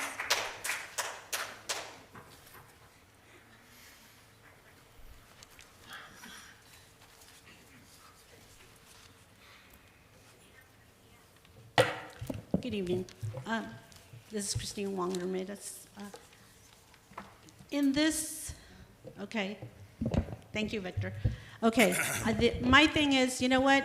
It's like this shouldn't even be brought up as an item. This is not urgent, okay? Yes, they all have free speech. Yes, you guys are the ones that ran, not the spouses. This tit for tat, it doesn't work for me. This is our city. This is where we grew up. This is our hometown, okay? But this agenda item, it's not urgent. It should have never been brought up. So if they criticize you, Victor, they criticize you because you chose to run. You don't want your wife being criticized. You don't want your spouse, Marisela, being criticized. You know, you guys chose to run, so you guys are up there, and the scrutiny is on you. So once again, it's whatever you guys do, please bring urgent items to the agenda. Traffic, okay, for one. You guys keep on bringing the same thing. You guys, I'm talking about you three.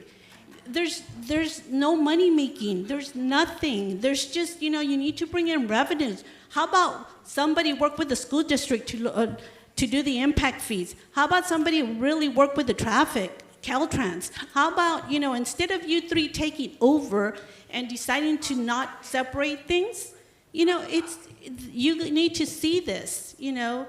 So for me, Victor, this agenda item should have never been brought up. Commissioners will be commissioners. Besides that, you appoint your commissioner. Some commissioners have been there 10 years and nothing has been done. But, okay, you want others to be able to take those commissioners out when you elected them or you appointed them? That's not right, because they are an extension of what you ran for. And that's what's representing. So they went out and they did work. We applaud them as community members, but, you know, and for you guys to just take a vote and decide to get them out, it's ridiculous. Okay, thank you.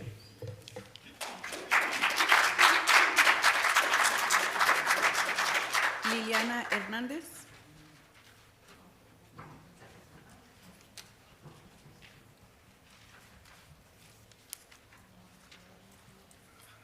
Buenas tardes. Más que nada vengo porque yo también estoy en oposición de esta propuesta. Y yo les voy a decir por qué. Cada uno de ustedes designa un comisionado y ese comisionado es un punto de contacto entre ustedes y nosotros. Este sistema nos da una manera de garantizar que ustedes concejales y nosotros ciudadanos tengamos una buena representación también, pues porque obviamente no todos podemos estar viniendo aquí. Pero ahorita lo que más se siente es que esto es un intento de manipular este tipo de administración y es una manera que yo la veo en forma de matemáticas. ¿Por qué? Porque este concilio está extremadamente dividido en 3 y en 2. Entonces, ¿qué sucede? Que si hay un comisionado que ellas tengan, va a ser muy fácil que la otra parte lo vaya a quitar porque son 3 votos contra 2. Si ellas tienen un comisionado de ustedes que no les guste, no va a pasar porque obviamente ustedes se van a seguir uniendo y pues entonces, ¿qué sucede? Nunca va a pasar lo que ellas tratan de hacer. Así que esto más lo siento yo como una especie de purga política que nos está tratando de eliminar los contrapesos y les están dando un control que para mí y para muchos es bastante peligroso. Esto ya lo vivimos con el señor Ureña, lo vimos con el señor Manzanares y no nos dejó absolutamente nada bueno. Todavía hay muchas cosas que se siguen quedando estancadas y están ahí atoradas desde que ellos estuvieron porque nada sucedió, nada pasó. Los mismos problemas de cuando yo empecé a venir a estas juntas siguen estando aquí. Pero una cosa que sí me preocupa es algo.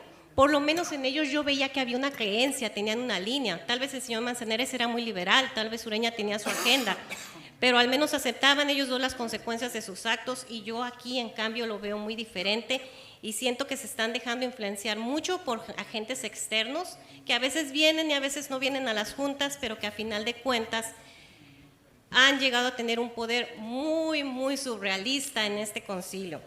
Sinceramente les voy a decir una cosa, y ustedes lo saben, en la política todos este tipo de agendas, de uniones, de equipos, son muy efímeros, y así como antes los triunviratos se traicionaban entre ellos y hasta se daban en la espalda, aquí en algún momento, si esto llega a suceder o si algo ya no les gusta a ustedes, va a suceder exactamente. Entonces, por favor, no aprueben esta cosa. El asunto de los 3 votos mayoritarios contra 2 votos minoritarios se va a seguir quedando aquí en Calexico y va a seguirnos dañando y nada va a seguir avanzando. Y sinceramente, esta ciudad tiene mucho tiempo que se está yendo al desagüe porque no avanza absolutamente nada. Por favor, usen un criterio más amplio, vean afuera de la caja, no vean nada más detrás o la gente que detrás muchas veces los puede estar empujando, ya sea en redes sociales, ya sea a través de algún medio de comunicación. Gracias.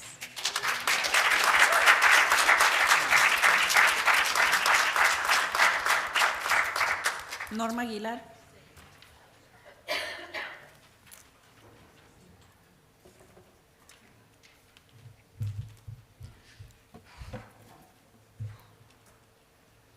Norma Aguilar, 839 Heber Avenue.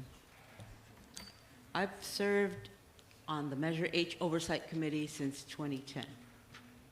And a lot of things happened between 2010 and now 2026. Now Measure H is practically funding our city, okay? As someone mentioned earlier, a speaker, and I don't know who the person was, but they said that one of the things that, say you do approve this, who's gonna enforce it? The reason I'm bringing that up is that for Measure H, we were operating with only 3 people, oversight committee, all right? And 2 of you guys didn't appoint for a long time, so we were operating, you know, bare straps minimum. And I did bring it up. I brought it up to Victor. I said, we need more, and he's like, well, they're looking, they're interviewing, but we finally now have a full board. But I want to share something with you, is that I don't know if it's changed, but between 2010, 2015, 2016, There was a lot of things happening, a lot of moving parts behind the scenes. There was a lot of what do you want to say, political blackmail for people sitting up here, okay? And if you know, if you know, you know. And so, so if we're going to do this and not enforce it, then what's the point? And in terms of being vocal, I've been vocal the whole time I've been involved with Measure H and coming to meetings, you know, and I have no problem addressing the council, the mayor, whoever she or he might be, in terms of what I think. And when you pick your commissioners, you pick them because you think they'll contribute positively towards the whatever commission you are appointing them to. But if they're not working out, they're not working, they're not showing up to the meetings, then yeah, maybe they need to be removed, okay? But was this an urgent thing? I don't know. I'm not sitting there behind the dais. I don't know. I'm not privy to the things that you might be facing, might be thinking that it creates a liability. But commissioners should not have to be quiet because they're someone's appointee, right? Thank you, Norma. Thank you. Carlos Fonseca.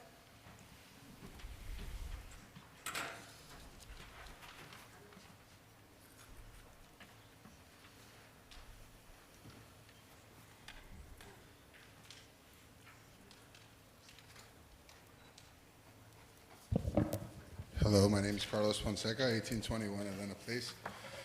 I don't want to go off the cuff here, so I made a couple of words. Good evening, Mayor Legaspi, Pro Tem Calderon, Marquez, and Mayor, Councilwoman Nuricumbo, and Councilwoman Taylor. Carlos, speak a little louder. Can you hear me now? Okay. I'm a bit tall, I'm sorry. So I'm standing here tonight because I refuse to be intimidated. For months, volunteers like myself, Eugenio Ramos, Javier Gonzalez, and dozens of residents have spent our own weekends, our own money, and our own time cleaning up Calexico.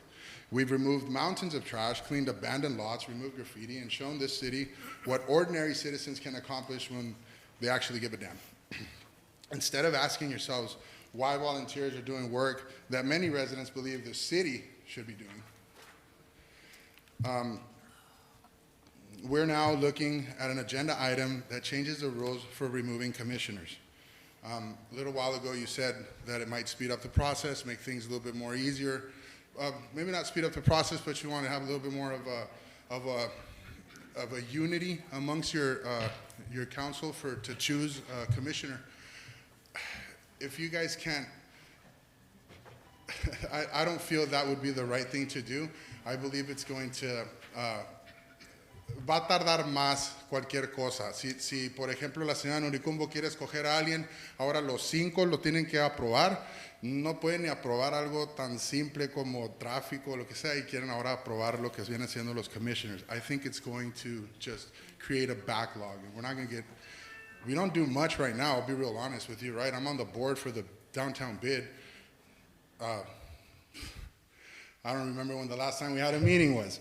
You know what I mean? And I don't know who to report to. I don't know if I'm gonna get an email and we're gonna meet on a Thursday. Like, I really don't know. So that prompted me to take things into my own hands, right? And I'm sorry if I'm wrong. I'm sorry if I'm doing some sort of disservice to people that own these lots, which, by the way, is my Nino. The guy over there on Sherman, right? I had no idea the guy was in my Nino. I'd never even seen him since, you know?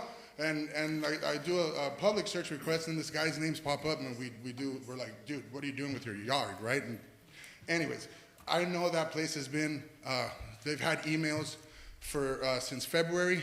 Mr. Eugenio can attest to that. There was un vecino de ahí salió y nos empezó a enseñar todos los emails que tenía con un tal Mark Vázquez. No sé quién era, pero ahí nos enseñó. Entonces, está desde febrero que no hacen nada. I saw the video online. They said that there was, 14 days in counting. There was already a countdown there. I mean, come on. Sure, qué bueno que ya te vas.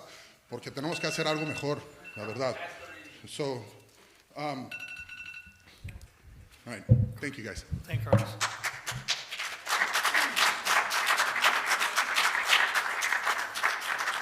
Yolanda Cunningham.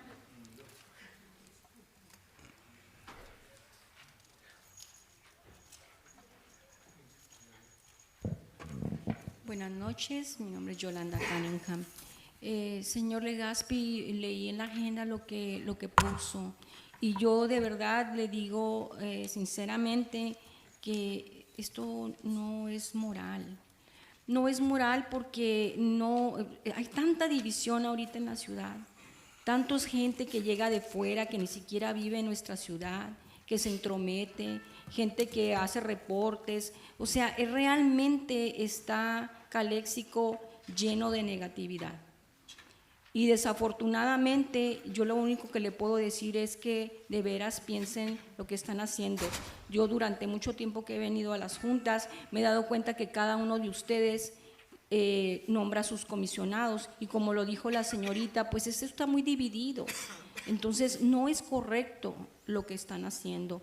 Ahora, este día, curiosamente, como 3 personas me llamaron para decirme que estaban muy contentos porque estaban viendo que si yo sabía quiénes eran las personas que estaban limpiando la ciudad.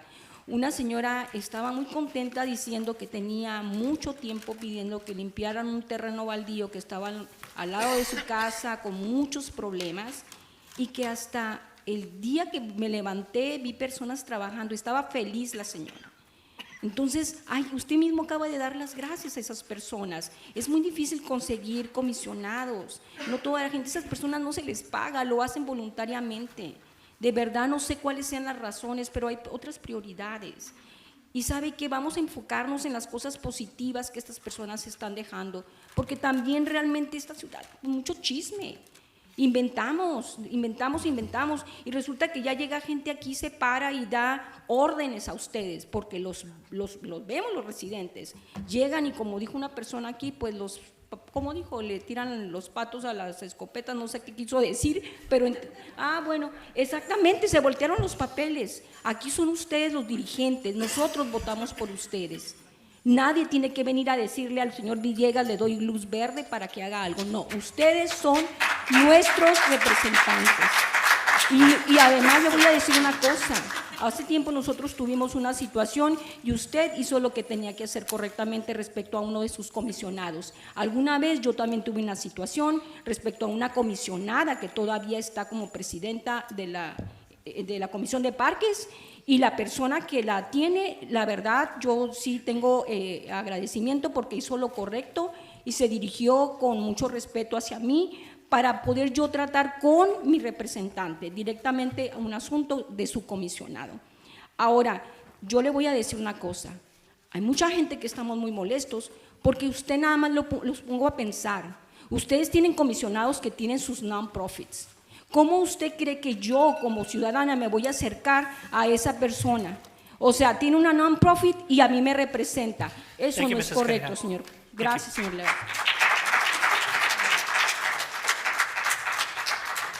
Eugenio Ramos.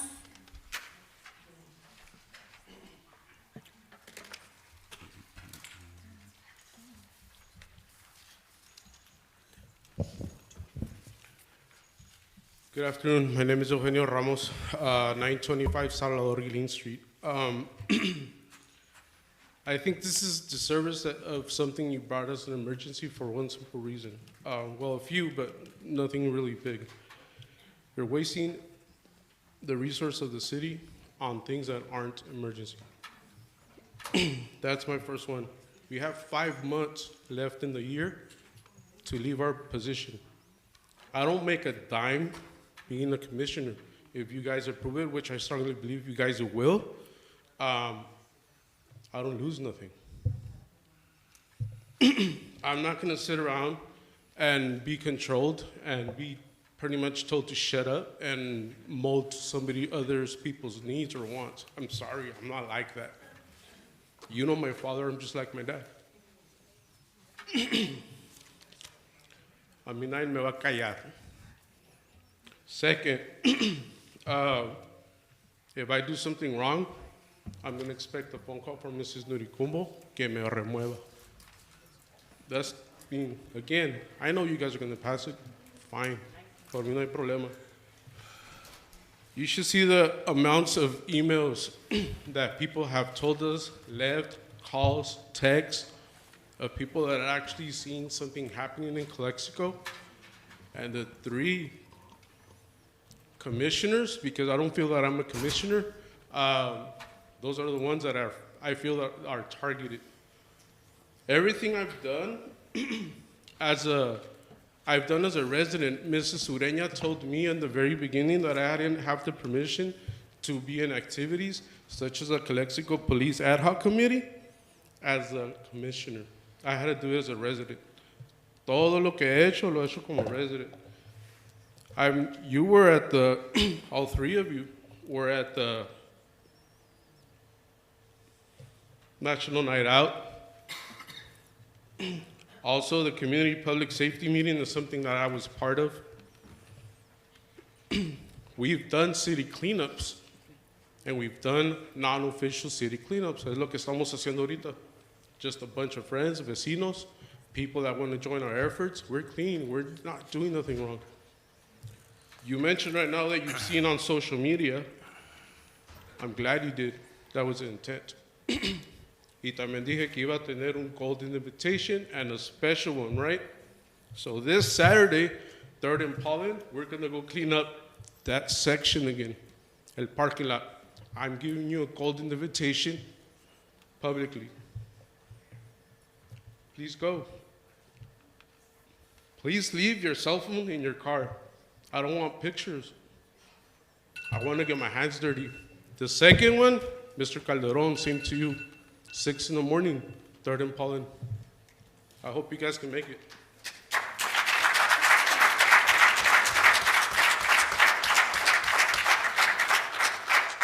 Pat Ureña.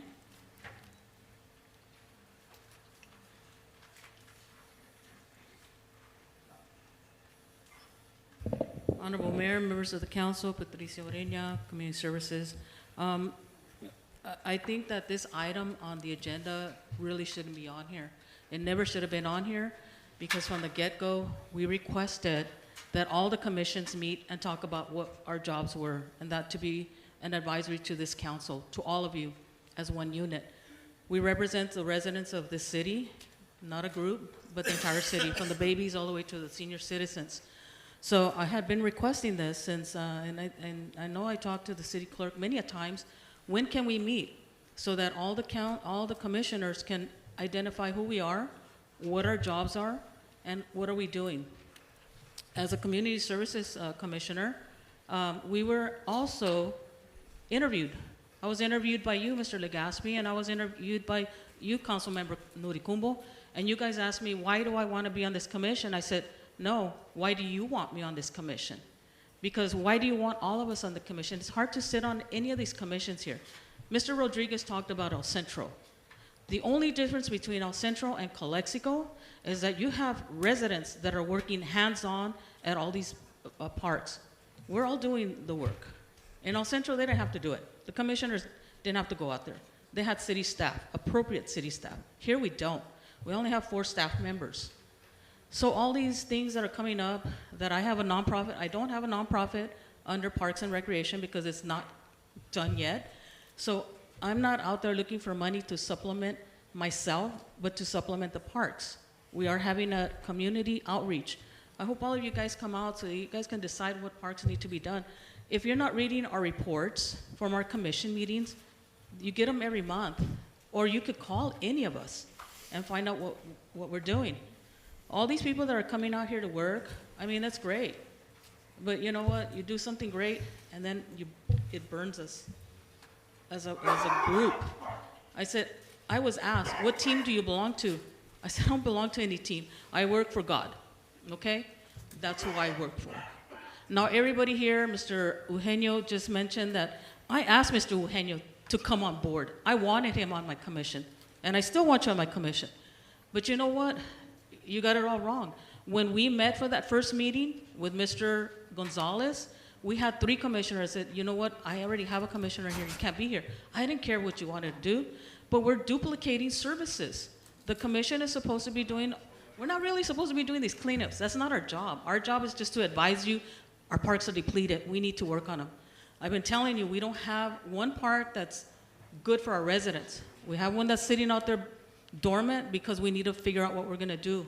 We have a lady that comes up here for the last, 20 years, Mrs. Estrada, asking for you guys to build her a soccer field. Biggest city without a soccer field. So, you know what, I'm sorry that you're all getting it wrong. Thank you. Thank you, Pat. Berta Carreño.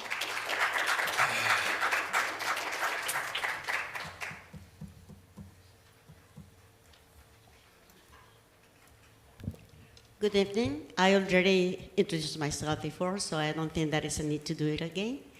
I'm going to do this in Spanish, so I feel more comfortable, talking in my native language.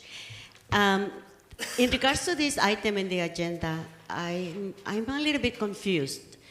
It was mentioned that this is going to protect the city of Calexico and the employees. In what way? I still don't know in what way. Oh, excuse me, I said Spanish. Y hay algunas cosas que necesitan un poco de clarificación. No sé cuál es la intención exacta de esta enmienda a la ordenanza.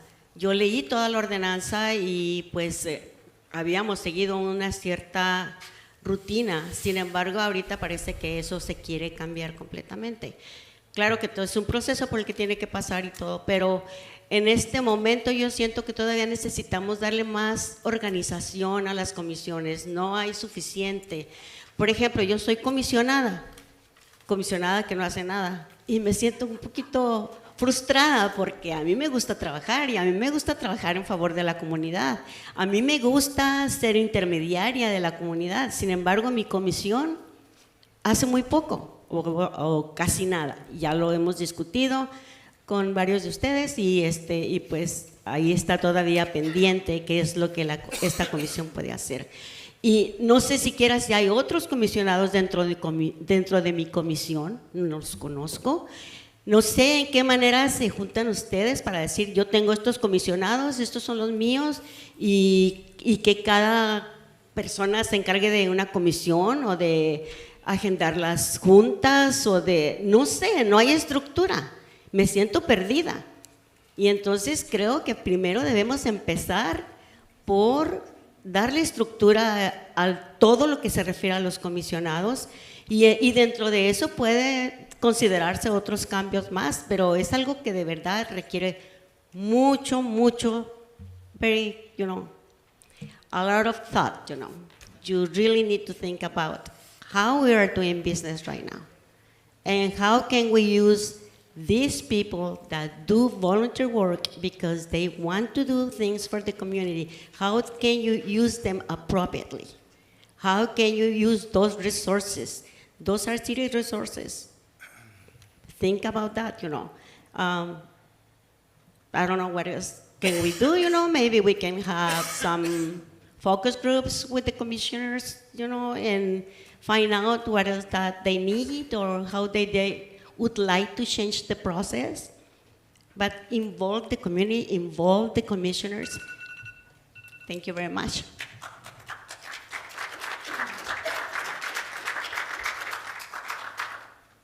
Our next speaker is Alexis Franquet. The request describes this as establishing a clear and transparent process. I respectfully point out that transparency already exists in this particular. It requires that removals be announced at a public meeting already. Section C requires that removals by majority vote be made at a public meeting. Section D and E already provides automatic removal for absenteeism and ethic violations. So before this moves forward, I'd ask the council to answer one question on the record. What specific problem exists that the current ordinance fails to address? Because this amendment actually changes, what this amendment actually changes is not transparency.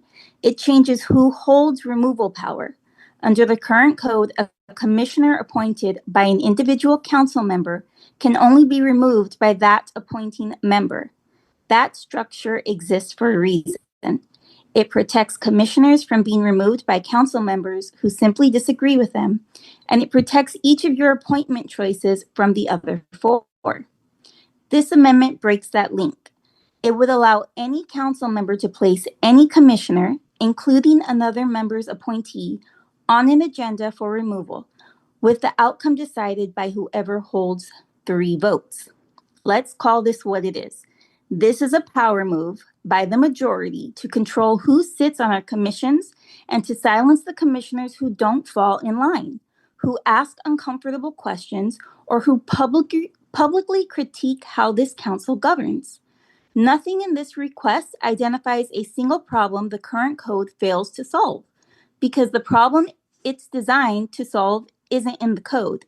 It's commissioners with independent voices. Our commissioners are volunteers who donate their time to the city. We're already struggling to keep commissioners staffed and meetings regular. If serving means any one council member can put your name on a removal agenda the moment you disagree, good people will stop serving and the ones who remain will stop speaking honestly. At that point, our commissions aren't advisory bodies anymore. They're just echo chambers. The residents of Calexico are watching, and we understand exactly what this item is. Please vote it down. Do not continue this. I can speak as a commissioner myself that has items approved by my commission that has not gone before the council. I understand we're an advisory commission, but when we put something forward, whether it's our appointee, my appointee, the mayor, or the chief, some miscommunication is happening. So thank you.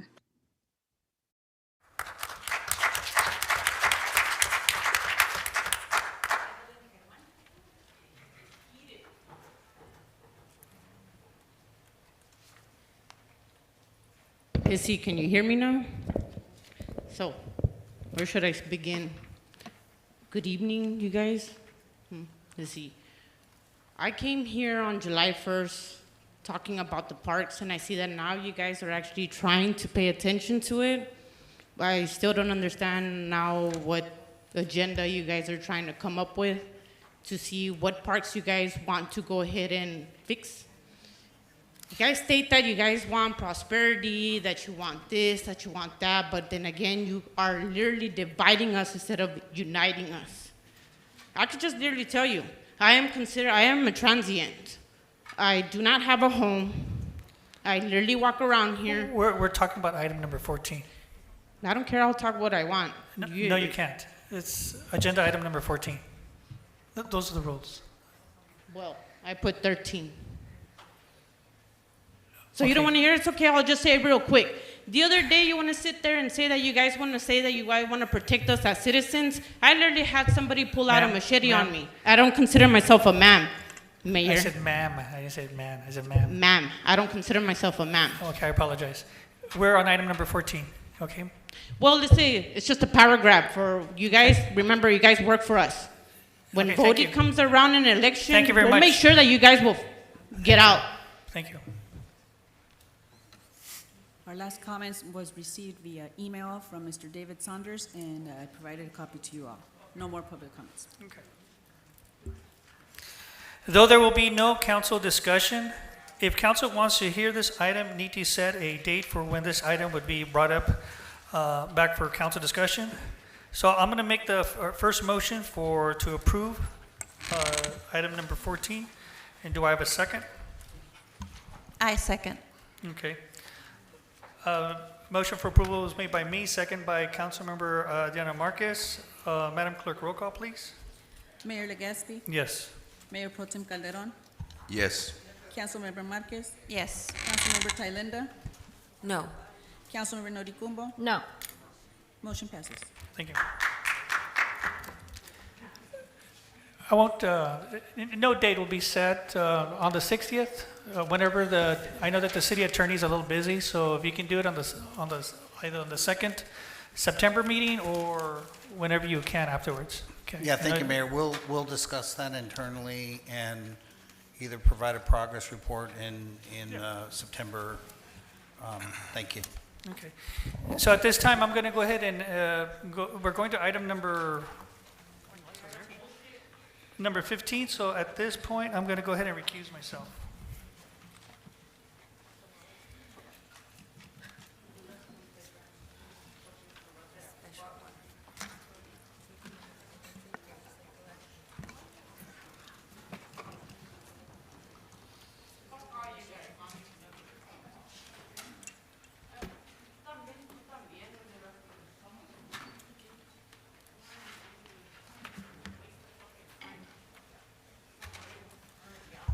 All right. Item 15, authorize the planning and building department to advertise and request for proposal for a design consultant for the preparation and conceptual plan and cost estimates of potential improvements to the Adrian C. Cordova Memorial Park. Thank you, Mayor Pro Tem, City Council members. I just wanted to make one comment on this item, and then Michael Coyne, our planning director, will go through it. This item has already been authorized, so we're already authorized to issue the RFP that was done previously. What we're seeking tonight is any comments or suggestions to the RFP that's in the agreement. So I'm going to have Michael Coyne go through that, and then we can answer any questions and take any other feedback or revisions as the council sees fit. Thank you. Thank you, City Manager. Call for staff report. Good evening, Vice Mayor, members of council. As our city manager mentioned, this is just to get input from council. And so we did revamp the RFP. The previous RFP that we sent out for bids, we did receive proposals. It was very broad in nature. It included construction documents and topographical surveys, environmental studies, and the costs ranged from a low of approximately $600,000 to over $1.4 million. The original direction given by council was to authorize a design concept for the park. That was in September of 2025. So we're tailoring the scope to focus more on crafting a design concept that gives us an immediate result that we can proceed with in terms of trying to implement. Because we could, in speaking with the Public Works Director, we may be able to implement a design in-house, which would represent significant cost savings. And so the main components of this revamped RFP is that it instructs the design expert, whoever that may be, to try to take advantage of the existing infrastructure, because of course there's already significant improvements that have already been made at the park. And so the idea is for these concepts to try to build upon what's already there, and also include community feedback and be cognizant of the fact that the park is embedded in a residential neighborhood. So be mindful of the potential impacts when they do choose different components of the park to build it out, to be mindful of the potential impacts to surrounding neighbors, primarily lighting, noise, and traffic.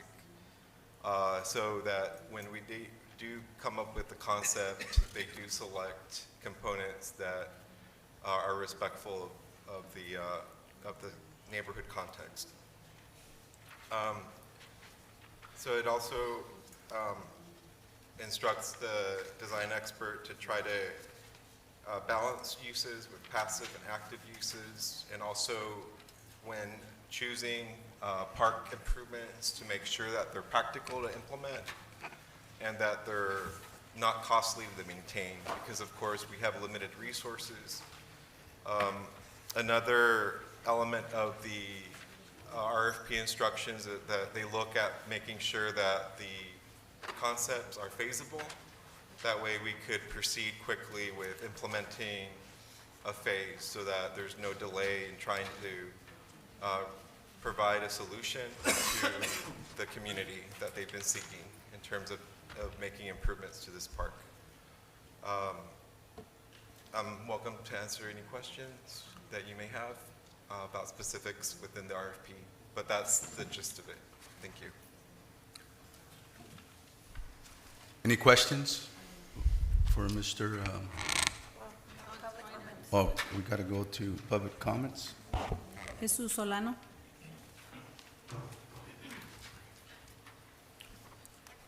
Mr. Pro Tem, council members, I understand that the RFP was pre-approved and it's, you guys are considering on sending it out. But however, I stand against it, and I'll say why I stand against it. As you recall, and everybody recalls, okay? When this item was entertained for the first time for an RFP, it was a 3-vote, and it went through. I understand that. However, one of those votes was conditional. Conditional. Do you guys know what conditional means? Okay. It's conditional with 2 items. To use CFD fundings from that neighborhood and the 2 baseball diamonds not be removed. That's how come I stand against the way the RFP, not the improvements. Don't misunderstand me, and I don't want the community to misunderstand me, okay? We need all those amenities in the park, and we need them like yesterday, okay? But the motion was conditional. CFDs would pay for it without the removal of the baseball diamonds. I see that there's language in there that stipulates entertaining the removal, modifying those baseball diamonds. Again, that is wasteful spending money. That's taxpayers' money. That decision was approved by previous administration, by previous council. Now, if you guys want to reconsider that and then bring it back and say like, oh, no, you know, we're just going to move forward and redesign the parks or do minor adjustments to the parks. That's misleading also. Remember, previous administration decided on it. Previous council decided on it. There's funding already invested in that. We don't have money to be throwing away. As it is, we got our grant writer searching for funding for the parks. So we restored it last year. Rodriguez was ARPA funding on the west side, and then on the east side, we're trying to kind of demolish a little bit of what we got already when those parks haven't even been open yet. I see that totally wrong. Now, you have enough staff with the capacity to take care of that. How hard is it to complete a walking trail around the park? How hard is it to get someone to say, oh, let's plant a tree there, let's put some shades there, let's put some benches in there? To me, it's just wasteful spending. So don't throw the money away. Thank you. We have another? Yes, Christine Wang Ramirez.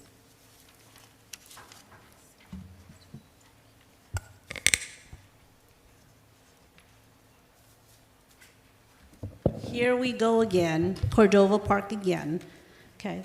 First of all, the conceptual plan that started when the other person was in charge, okay, that was a conceptual plan. So it wasn't really a design. Where's the original design? Have you guys ever taken care of that and see what was originally told to these residents so that way we won't be going back and forth with it?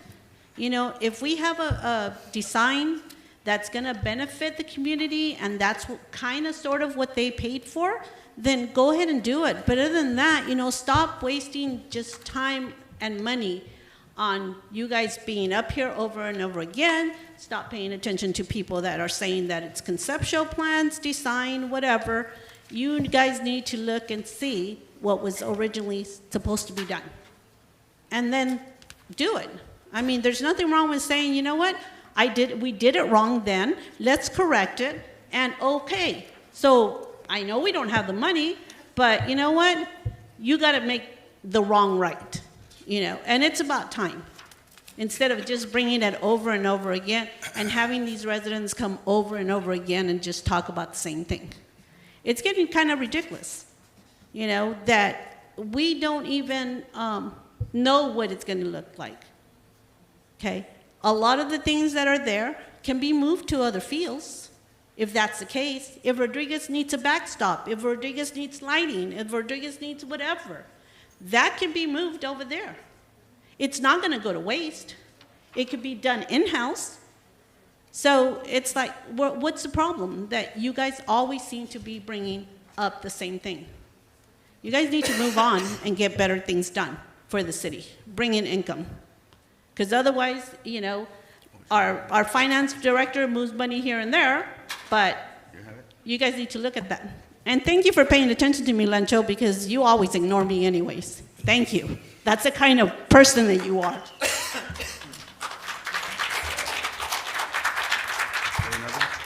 Oscar Canizales.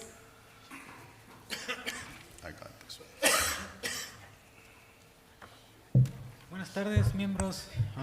Una vez más aquí, y les voy a decir, como dice aquí el señor, pues yo vengo a decir por qué creo que está bien el RFP, que sea una nueva propuesta, una nueva modificación, como se mencionan, muy buenos puntos, que se considere que está en una residencia el parque, en una zona residencial, que se considere el tráfico, que se considere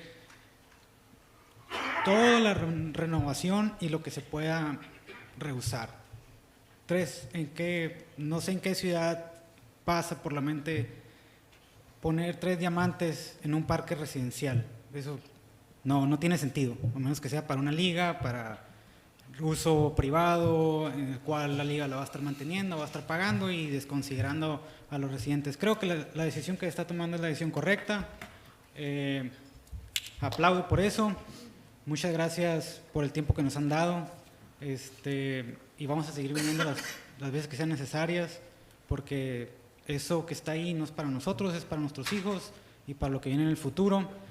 Y claro, que se quede un parque de béisbol, uno sí, adelante, porque los deportes no se trata de uno solo, se trata de la variedad, fútbol, béisbol, y un parque de béisbol siempre es aplaudido, claro que sí. 3 es demasiado. Es todo, muchas gracias.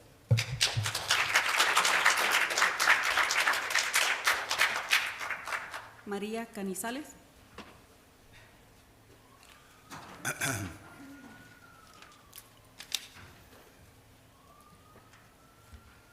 Buenas tardes, mi nombre es María Canizales, vivo en la calle Adams, en el 1948. Todos los días voy al parque y veo mucha gente, vine a juntas pasadas y pues pienso como que ustedes creen que somos poquitas las personas que estamos pidiendo ¿cómo se llama? Que el rediseño del parque. Creo que se confunden porque no somos poquitas las personas que podemos venir, pero somos bastantes las personas, la mayoría de personas, somos bastantes los que vivimos ahí, en esa área, que estamos solicitando el rediseño. No queremos pues continuar con esto, llevarlo a un nivel pues donde nos pueda, no sé, Sacramento, que nos puedan tomar en cuenta que lo que está pasando aquí, que se están mandando fondos del Estado y se están utilizando pues sin... El primer error pues fue no haber hecho una encuesta de lo que las personas que vivían ahí opinaban. Y pues estoy escuchando que van a dar más fondos, ojalá que si no va a ser para invertirlos en ese parque y va a ser en otro parque, pues ojalá que pudieran hacer una encuesta esta vez sí para pues tomar en cuenta la opinión pública, lo cual pues obviamente no se hizo aquí, por eso estamos en esta situación. Pues les agradecería mucho que consideraran el rediseño del parque y que este asunto pues pudiera tener un fin. Como dice Oscar, no que se quitara todo, y hablan de que es difícil quitarlo porque ya se invirtió. En realidad yo nada más veo un cerco ahí, o sea, no veo pavimento, no veo cemento, o sea, yo nada más miro un cerco, no creo que sea tan difícil realizar un rediseño del parque. Muchas gracias, es todo lo que tengo que decir. Gracias. Yolanda Cunningham.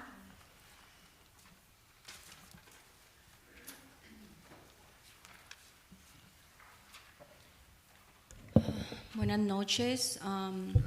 Primero quiero agradecerle a todos ustedes porque parece que por fin Dios me escuchó. Parece que por fin Dios está tocando los corazones y parece que Dios quiera que de verdad entre la razón, no para entender a mí personalmente, porque en las redes sociales me tienen como si yo fuera la que encabezó todo esto. No, hay mucha gente, como dijo la señora, que no puede venir. Pero ¿saben qué? El arreglar ese problema de ese parque es bien importante porque nos está causando divisiones, muchas divisiones. Si ustedes se dan cuenta, aquí están entrando gente que ni siquiera tiene que ver aquí en el asunto. Y se ve que están dividiendo a este concilio precisamente por ese parque. ¿Y saben qué? Eso fue un parteaguas para darnos cuenta de tantas cosas que hay ahí abajo. Los intereses de gente que no tienen nada que ver. Tienen intereses que la gente ya sabemos. No somos tontos, tenemos inteligencia. Señor Cohen, estoy muy agradecida yo y a nombre de la comunidad por el trabajo que está haciendo. Gracias, yo sé que ustedes son profesionales que quieren hacer las cosas bien, pero desafortunadamente pues vamos a lo mismo. Hay grupos externos que se paran, que empiezan a presionar, empiezan a meterle ideas a ustedes, empiezan a dividirlos y no se llega a nada. Tenemos 20 años más vamos a pagar, estamos contentos de pagar, pero queremos pagar un parque, pero un parque para todos. No estamos ni siquiera hablando para los residentes de allí, no, estamos hablando para todo Calexico. No tenemos un parque decente, ni un solo parque decente. Ese parque puede ser un parque bonito para todos. Yo los invito, ya les he dicho muchas veces, vayan, tómense el tiempo y platiquen con la gente que está allí, que anda caminando en el parque, vienen de todas partes de Calexico. Pero por favor, no nos quieran hacer mensos. Hacernos a la larga, alargar todo esto. No queremos eso. Ya 20 años más fueron suficientes. Es una vergüenza. Hay mucha gente de fuera, que tiene puestos públicos, que está observando esto y que se ha dirigido a nosotros y están tomando y se están diciendo, no podemos creer que esto esté pasando en Calexico. Es vergonzoso que no puedan resolver esto. Por favor, les pedimos que de veras tenemos confianza en que ustedes, nada se va a perder, como dijo la señorita, se pueden llevar esas cosas. El señor Villegas yo creo que tiene excelentes ideas porque está preparado, el señor Cohen está preparado, ustedes tienen buenas ideas, todos podemos estar bien con esto. Muchas gracias.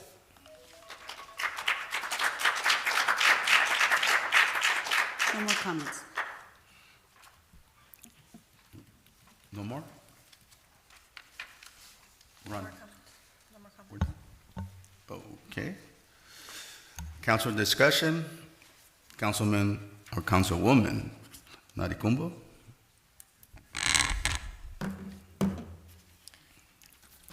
I'm going to be nice because I was going to say something, but so now that the people that were here watching you to ensure that you voted a certain way in the last agenda item have left, I hope that you're not intimidated anymore and you're listening to the people that are here. This is the root, or this is the main problem that got this council divided in the first place, and I think everybody can agree to that. And the fact that it's been almost a year since the RFP was approved, and then finally to go out for an RFP, and then finally to have the Public Works Director come out here, work on this, and as I was reading through it, it focuses a lot on community input. So a lot of this RFP is to go out into the community. It even says working with the Parks and Recs Commission, so that the people can go out and again get that study, get that survey that a lot of people were complaining about. So if you really want to do what's right by the people. I really hope that you do not use this opportunity to block an attempt of something that many of us know your, puppet masters have been trying to make you do. But if you do try and block this attempt, then, that's like 2,000 signatures right there that are going to sign for your recall. That's it. Thank you.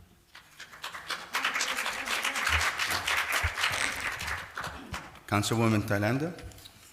I just want to say I don't feel divided. I think we all show our work ethic here on the dais, and it's clear.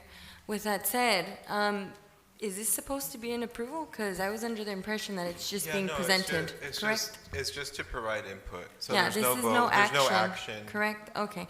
Yeah, Well, so I'm all ears. If you yeah. see anything that needs modification in the RFP, this is the time to do it. That All way right. we don't make the same mistakes we did with the previous RFP. Yeah, no, I think it looks great. There's no such thing as perfect in projects, no, but nothing.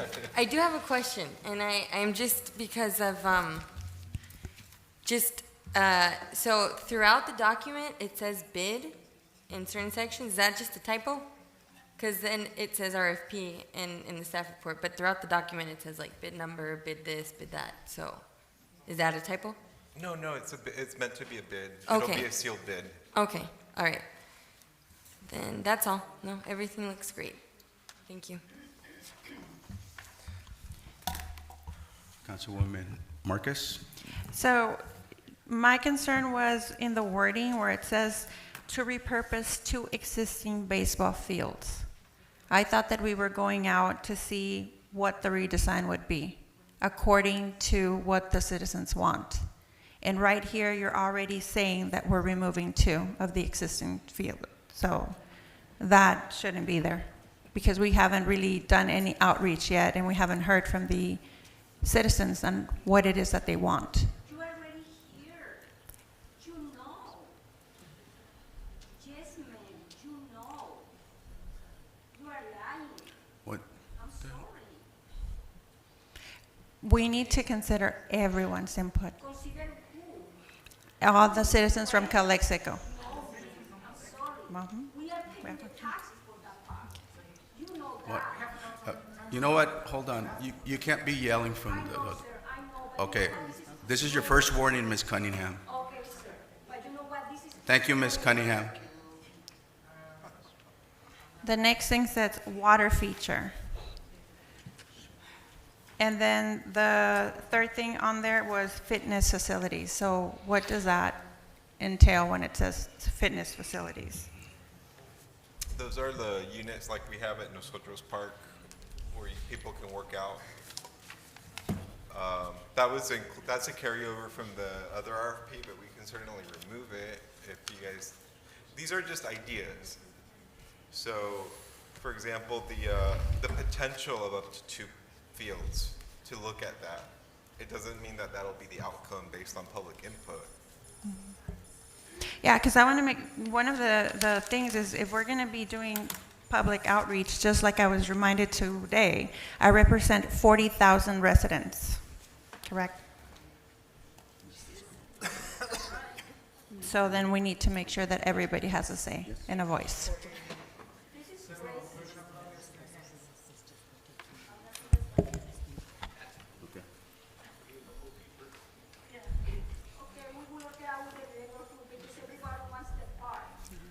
And if that's what it is, then that's what it is, Ms. Cunningham. Ms. This is your last warning, Ms. Cunningham. All right? And it's not that I don't want to listen to anyone. We need to listen to everyone. That's all. This is a very difficult item here. And I had a long talk with the city manager and the planning director today. Oh, I guess it was yesterday or 2 days ago. Just for the record, Mr. Coyne, how is this conceptual design going to be paid for? It would be through the Robert Virgilius CFD funds. Okay. And you said, well, that you were going to, this conceptual plan or design will try to preserve most of our investment, correct? Yes, that's Can you correct. explain that to the public?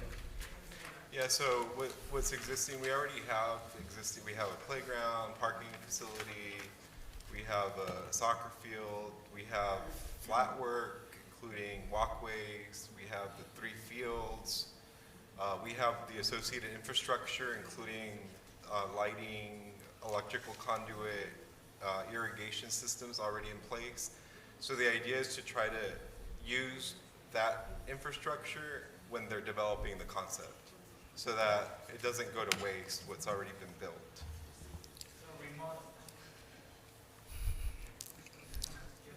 Okay. So, and the idea with the, I mean, we can make it more vague so that it's not so presumptive that they're gonna necessarily repurpose 2 fields.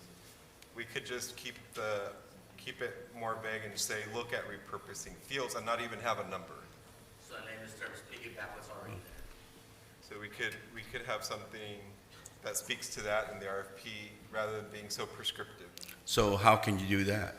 We would just say, look at repurposing fields, just in general, Just in general? without specifying a number, if that would satisfy you. And I know that there's been talks that our Public Works Department could handle this task, but I know that our Public Works is not understaffed, but overwhelmed with a lot of other projects, paving streets and so forth. And that was another idea which I don't think piling more on Mr. Villegas would be beneficial to our city. Well, after careful consideration of all the feedback and discussion surrounding this project, I want to be clear that this hasn't been an easy decision. I have constantly expressed that I do not believe a full redesign of the park was necessary. However, it comes to a point where an elected official must decide how to move our community forward. Tonight, I will be supporting this, not because my original concerns have changed, but because I believe it is time to bring this issue to a close and focus our energy on the many other needs that our city faces. I also want to remind everyone that this park does not belong to one neighborhood, one organization, or one group of residents. It belongs to Calexico. Every decision we make should reflect what is best interest for our entire community, not just for those who speak the loudest or have the greatest presence at our meetings. Moving forward, I hope that we can continue working together with respect, civility, and shared commitment to improving Calexico for everyone. While we may not agree, our common goal always will be to leave Calexico better than we found it. And that's all I have. Thank you. So, do we have a motion? I motion. There's no Motion action, by- right, Mr. Attorney? No, the only change that I would need reaffirmation on is the change to just make it more open-ended, the repurposing the fields and not prescribe a number. So you'll do that even though we'll approve it today? Based on your direction, if that's okay with all the council members. If that's agreeable with all council members present, we can move forward.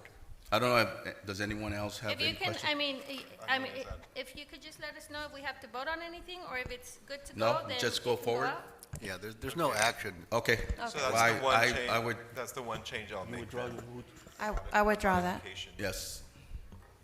So then, And it'll go out on Friday. all right, It'll be out on Friday? Yes. Great, thank you. all right.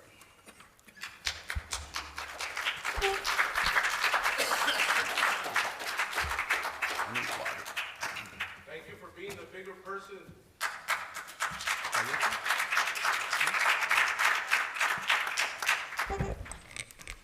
Okay, we can bring back Mayor Legaspi.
Thank you.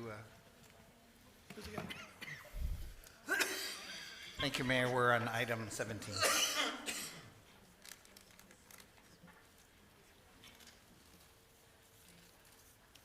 Oh. All right. I'm missing people? Okay. All right, moving on to item number 16, community mural projects, cycle number 9. The number 1, approve and release community mural project cycle 9 for a total cost up to $29,000. Number 2, approve the community mural projects program documents and authorizations, the city of managers, and execute all project-related agreement to this document.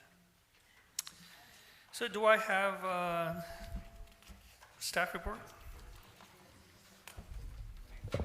Good evening, Mayor and members of the council, city staff, and public. Well, I hope this is a brighter and happier item to discuss. This is, in front of you, you have our next mural cycle, cycle 9, in which we could potentially award 3 projects. We are recommending 3 sites. That would be Crummett Park restrooms, Daniel Gutierrez Park, Las Casitas Park, and also the opportunity for artists to propose their own walls. The documentation in front of you have specific guidelines, artist agreements, property owner agreements, and such. The estimated maximum project cost would be $29,000. There's an artist fee, which is set, and the installation cost, that is on a reimbursement basis. So most of the time, we do not go up to the allowed amount. I don't know if this comes from Art in Public Places. It doesn't come from general fund. It's Art in Public Places impact fee, which is a capital improvement project. And I don't know if you have any questions for us. Call for public comments. Yolanda Cunningham.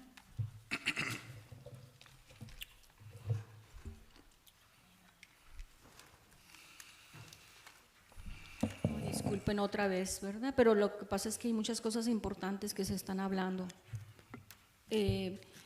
Los murales, yo entiendo, los murales son pinturas, me imagino que sí, ¿verdad, señorita Gerardo? Yo la verdad, en lo personal considero, y también porque otras personas me pidieron que preguntara, o sea, estamos hablando de $29,000, es mucho dinero, la verdad, o sea, la ciudad se nos está cayendo. Y el dinero, digo, yo sé, a mí me encanta el arte, a mi hija le encanta el arte, pero saben que yo pienso que ese dinero, de verdad, ¿de qué nos sirve pintar algo tan hermoso, de verdad, si no tenemos suficiente vigilancia, si no tenemos suficiente, el graffiti cada rato están los niños pintando, van a tirar tanto dinero y los jovencitos pintando las paredes? La verdad, yo pienso que hace falta... deberían de enfocarse, yo lo digo respetuosamente porque sí me encanta el arte, pero si tuviéramos más vigilancia y si tuviéramos, pues no tuviéramos otras necesidades, inclusive el mismo community center, la verdad hay otras necesidades que yo he visto ahora que mi hija va a participar allí. A lo mejor si se pudiera con ese dinero comprar botes de pintura, porque pues cada rato se está pintando la ciudad, hace mucho falta eso. La verdad, yo creo que primero deben de subsanarse otras necesidades prioritarias y después pensar, tristemente, necesitamos más vigilancia, ojalá que eso pueda cambiar y podamos tener más recursos para pues tener más oficiales y poder cuidar de los murales, cuidar de los parques, cuidar de las calles. La verdad yo no tengo nada en contra de los murales, pero pues la verdad sí daría mucha tristeza que el dinero se tire a la basura cuando hay tanta necesidad, hay otras necesidades prioritarias. Gracias.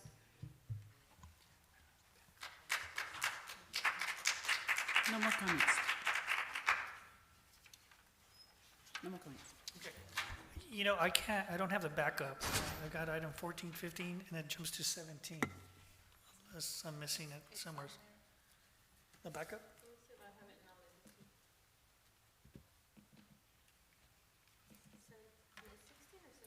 It's 16. No, I have 14, 15, 17. Okay, that's all right.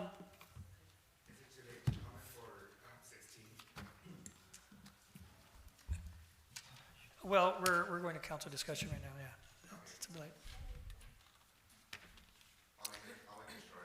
Okay, come on up.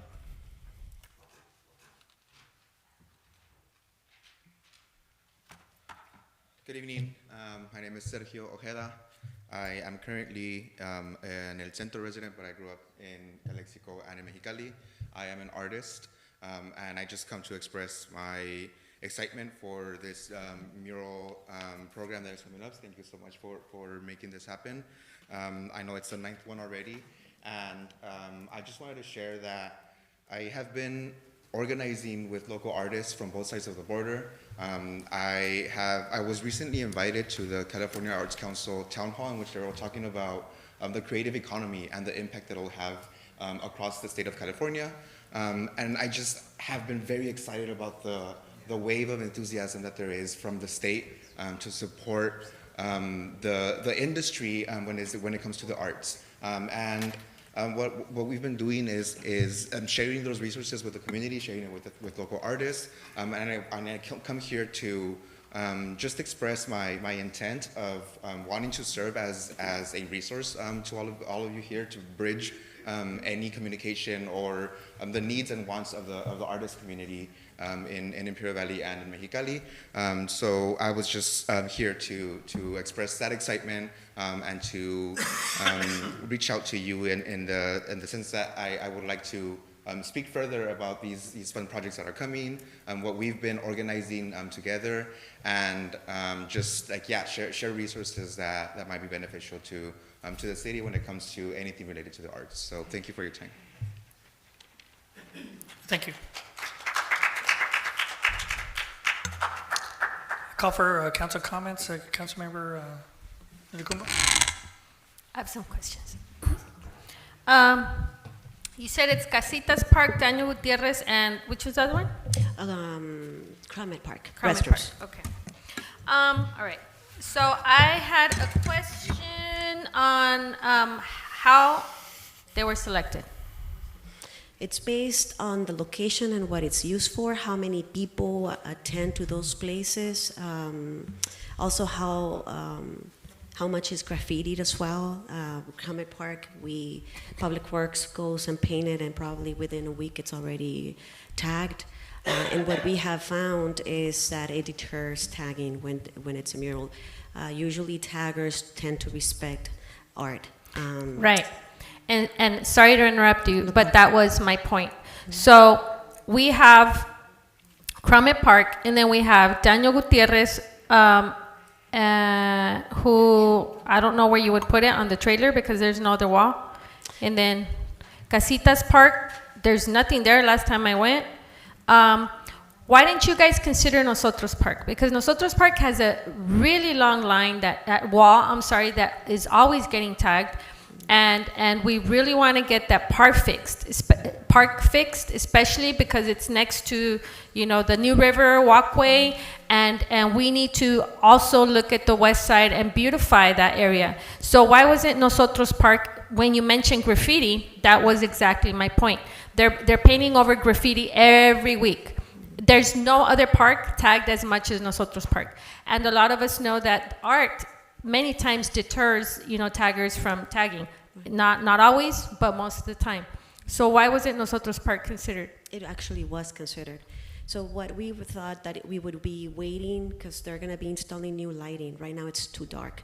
We used to have a mural at Nosotros Park, and it was defaced recently just because it was so badly tagged that it was not able to be salvaged.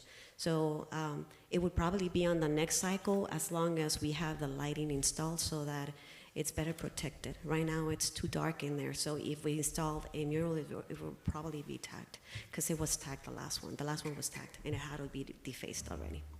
So it brings that question about the lighting, because last time I heard, you guys were waiting, you guys had the lights, but we're waiting for the IID to help you install them. Where are we at with that? And it relates, because I'm going to continue with the discussion. Yes, The lights were not purchased entirely, but now all of them for several parks, the order was placed, so we are just waiting for the new lights. Yeah, but yeah, that installation probably, I don't want to give you a date, but the lights itself have been purchased. Once they are here, we are going to get back to IAD and coordinate the installation. But it's a work on progress, yes. And when would you guys start? Because you're still going to open up the contest, right, for the art, and then you're going to select it. So when's your time frame of painting, of starting the art? The timeline, let me see. So the call for artists begins tomorrow if you approve it. We will put it up for people to know. And then the deadline will be October 26th to submit proposals. We will be advising who gets selected around December 17th based on City Council's approvals. And then we expect whatever is selected to be completed by April 30th. So that will be the timeline. So they're going to select them in December, so you think in 6 months we're not going to have the lights installed at Nosotros Park? Definitely. Okay, so I would definitely want to, before I finish my comment, that Crumit, I think it's a really good idea. Crumit for sure. But pick between either Daniel Gutierrez or Casitas and add Nosotros Park, because in my opinion, Nosotros Park is an actual park. The other two are retention basins, and we're looking into doing a lot of repairs to Nosotros Park, the lighting, the security cameras. You guys just planted trees there, or they just planted trees there. So I think, and like I said, the New River walkway. So if any park would need this, it would be Nosotros. So I would just like to request that it be considered. That's it. Thank you. Thank you. Councilmember Talenda? Yeah, so just for history, because the staff report doesn't include it, and correct me if I'm wrong, the way I remember it is that it goes before the Parks Commission, right? And they make the selection. But I guess my thing is, since it's an advisory board, I would have, my expectation was that we would have seen like the recommendations and then ultimately pick them here. I think that's where her comments are coming from. So in the future, maybe we should look at that again and see how the recommendations come, and then ultimately they come to council. I mean, you can argue that, or you could also say that artists can propose their own location when it's outlined in the staff report, which is really neat. I like that it has that factor. I do have a question regarding that factor. If the artists propose their own location, that ultimately gets approved by the council, correct? Because that's how it is. I remember it, right? Yes. Yeah, okay.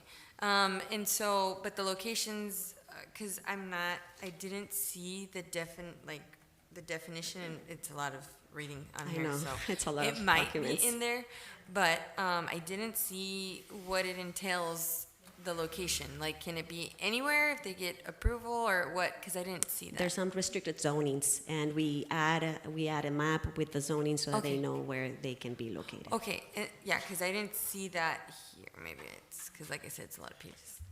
Is it in here? Yes, Okay. it should be somewhere in these documents, Yeah. the explanation of the zoning. Oh, I don't see the map. I just went through the whole thing, but that's okay. Anyway, yeah, so the map's not, I'm going through it right now. The map's not here. But anyway, I did have another question. So,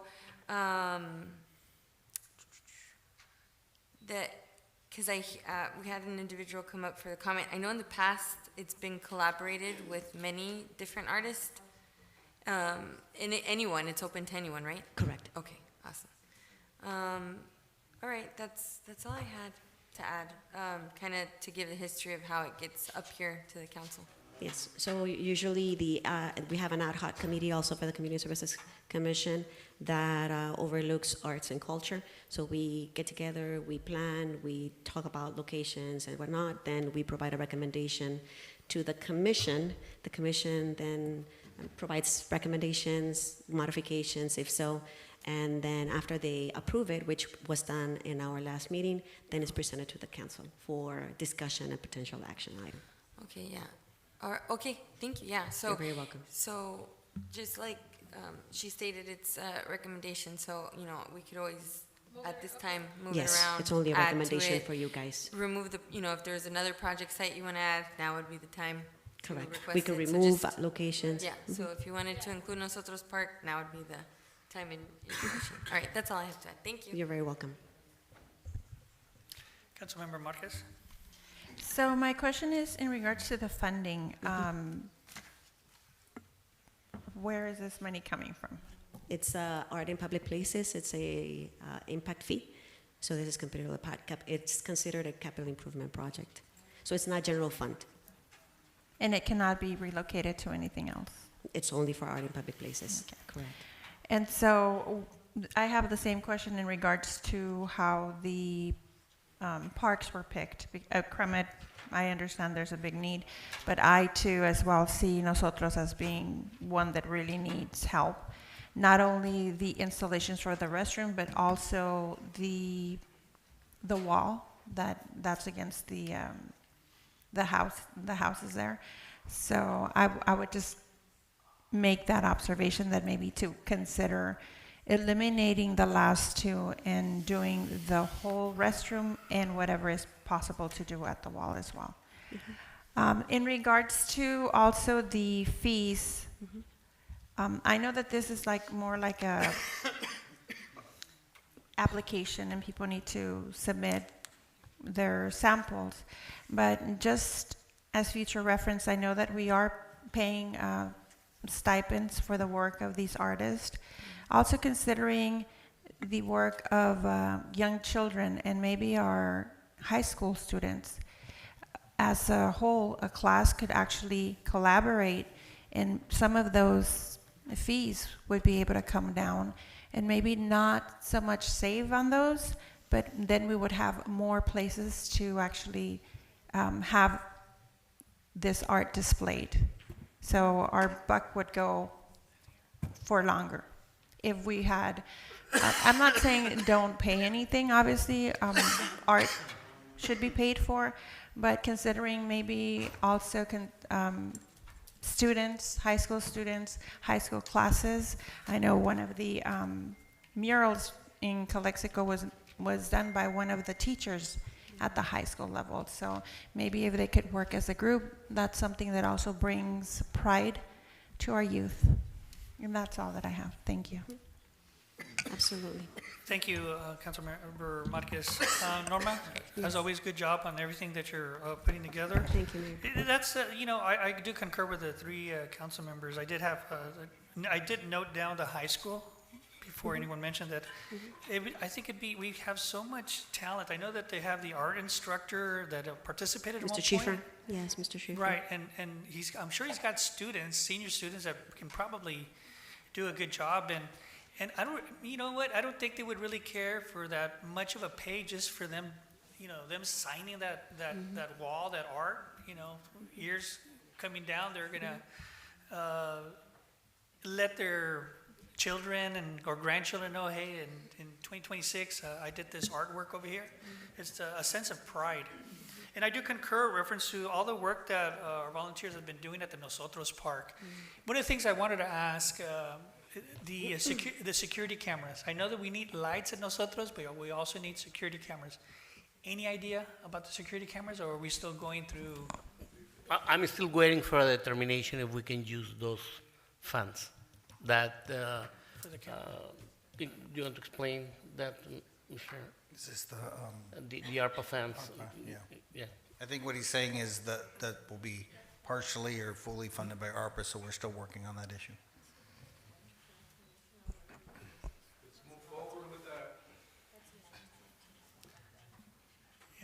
Well, let's see if we can expedite that in reference to the security cameras. And I definitely, I think it's important. I do concur with the Nosotros Park. There's been a lot of work at the Nosotros Park, kind of like multiple vandalism. And one of the things that when you put good art out there, people hopefully will not touch it.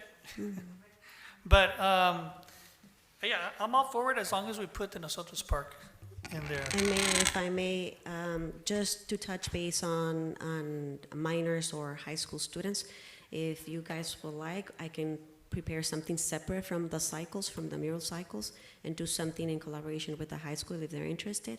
The reason why I say separate from the cycles is because this is only available to adults over 18. Based on previous legal advice, when we were contemplating cycle 8, I had the idea about minors, opening it up to minors, but then legal advised that we should not enter into any agreements with minors because they're minors, and they cannot release their rights to their artistic concepts. So eventually the city could be liable when they become 18 in regards to their artistic concepts. So what I'm saying is, if we would like, I can definitely prepare something aside with the high school if there's funds still available this fiscal year, and I can come up with a proposal and you guys decide. But I would recommend that we keep the mural cycles only for adults. That would be my recommendation, unless you give direction and we consult with our current legal. So your last recommendation is to? For mural cycles, only to do adult artists. Okay. But we can Add Nosotros. We can add Nosotros, Or and in change. terms of Nosotros, what I would like your input would be whether we do the restrooms again. That's where we had the mural. Or if you guys are interested in the walls, of course, we will need to get consent from the property owners. Hopefully, they all want to provide their consent for the art. And maybe that could be the location for the high school, maybe, potentially, if it's not that costly, because it's a long wall. So where we had it before was the restrooms. And we're ready. That's where we were thinking about doing one in Nosotros. But again, we were thinking about waiting for the lighting and maybe doing on a Cyclone 10 next year, adding Nosotros and Cyclone 10. I motion to approve and add Nosotros restrooms, both of the restrooms, to the location list. That's my motion. And remove which one? None of them, just add it. But we don't, so you would have to, because, so I there's. will need to make the math and see if we have enough funding. They've been allocated a certain amount to A, B, C, and D. So we have to remove some, right? Okay, then I motion to add Nosotros Park and remove Daniel V. Gutierrez Field. And that's about the same size of one of the bathrooms only, right? Yeah. So you would need I believe those restrooms will be most likely very close, if not a bit bigger than Crummett. No, we're keeping Crummett. No, I know. Just for comparison. Bigger? Just for comparison, I think that those restrooms are going to be about the same square footage than Crummett. Well, if I may, just because I know you had a motion, but it hasn't seconded. So site B, C, and D. So if you think those two are a little bit bigger and Crummett is close to 10,000, and then you got close to another, maybe 18,000. I think you said 29,000, 19,000. So I think that pretty much totals all the other three. So you would be canceling the other three to add the two Nosotros restrooms. So I can delete B, D, V, C, and D. Yeah, and plus, just have Crummett and Nosotros. And the D makes no sense. Like, why would you let somebody else randomly select another location? I guess we could remove D because it's up to 9,500. And it's That just should random. cover- Yeah, so we could Okay, have and A, add B, Nosotros. C, and add Nosotros instead of the random location. Because we do need a beautifier parks, so that's my motion then. So I retract my motion that I originally made, and I motion to approve this item with the change of letter D to remove artists can propose their own location and replace that with the restroom at the entrance of Nosotros Park, which would be the east entrance. If I may, once I run the math, may I also, within the direction that you're providing in the motion, so that I can adjust the artist fees and the installation costs? And the reason I ask is because we're basing it on a square footage. So why we need to go measure the wall and make the appropriate appropriation to that location. So should we table the item for her to come back? Casitas Park, is that? Yeah, it's gonna open. Well, it's not very big, so I think that up to what is it, max total, because everything has its stipend, it'll be less than $9,500, I'm sure. It's just that there are going to be changes in that, Yeah, in that I mean, section, you'll so be I able want to to make sure that the probably motion allows put me to more make. money. You might even be able to do both bathrooms. Well, but that's the thing though, so Las Casitas Park, so I asked you about what wall? Is it the private property owners? Correct. Yes, we Yeah, already have I it. don't think we need to be painting private property. So Las Casitas and the Site D. And just for you to should know, also be- Gutierrez's property, it's private property. Which one? The Gutierrez field. It's the wall, the residential wall. that Yeah, is we on- shouldn't be doing, then let's paint the public's property. Why are we doing that? Who decided that? The commission? It's just because, again, it's because of the location. We can change it, that's what we're doing here right now. So let's just change it. Oh, that's a good idea. Yeah. Yeah, so, all So right. let's change it to Crumit Park, Rodriguez bathroom, and the 2 restrooms at Nosotros Park. Okay, all right. Yeah, that's all city property and What I dire can, need. I can bring the item back so that it will delay a little bit the timeline, but that's okay. I can bring it I back don't think with, so, I think no? we can, I think it's good to go. I think it's gonna But I'm just beautify saying, our. do you need to like rework the numbers? That's my I only do. concerns. I do need to make sure that we have enough funding. Okay. But So is it best for you to table it, or are we I good with believe the in that, changes? I believe in that item, we have $38,000 this fiscal year. So if you allow me to not go over that amount, I work the numbers and I have You a should regular have approval. enough. You should have enough because the perimeter of those private properties is pretty long. So you should have enough. That's longer than, the perimeter is bigger than the restrooms. Even if you wrap them around, those walls are pretty long. Yeah. How many feet are they, do you have the footage of Yes, those walls? they're smaller. Gutierrez is only 594. That's a lot. Well, based with, compared to Crumit, it's double. It's 1,000. And that's only one location. And Casitas is 732. So I don't know nosotros. I believe nosotros. No, is I not. mean the wall. So the perimeter of the private properties that you were considering at Las Casitas, how long is that? Casitas footage, is 732. 732. How and about? Gutierrez 532. I think we don't. 594, I'm we- sorry. We can just approve it that you don't go over the Uh-huh. 38,000. Yeah. The, We're what good. we, whatever we And have. do those parks restrooms? And Yes. can we ask the attorney of his opinion in regards to having the youth paint? I'm sorry. What? So there was a concern in regards to students participating in painting these buildings. My understanding is minors are not participating in this project. So and Correct. everybody has to be over the age of 18. Well, I don't think that's the project that's before the council. I think what's before the council is a mural project and selecting artists to prepare murals. So I'm not And I think, sure Norma, what you the issue mentioned, is. you mentioned that on the second cycle, you were going to investigate whether you can use the, What I would recommend is that we continue with the mural cycles, With the- open only for adults, and For we right can now? definitely Uh-huh. create something. look into it? And yes, and look into doing a project with the high school. That's what I would recommend. okay. So what's the motion? So the motion that I had made, I retracted the original one. Okay. The next one I made was to approve as is, but I guess I'm gonna retract that motion because now we have to change the parameters. Okay, so for my third motion, here we go.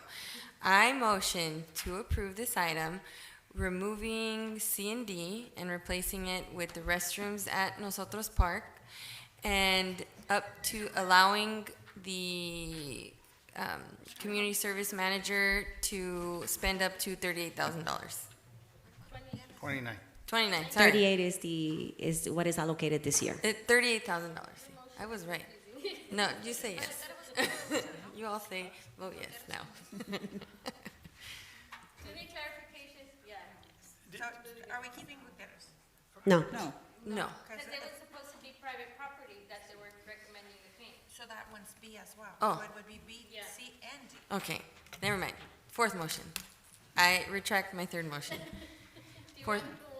No, stop. Let me get this right. I can do it. I motion to approve with removing B.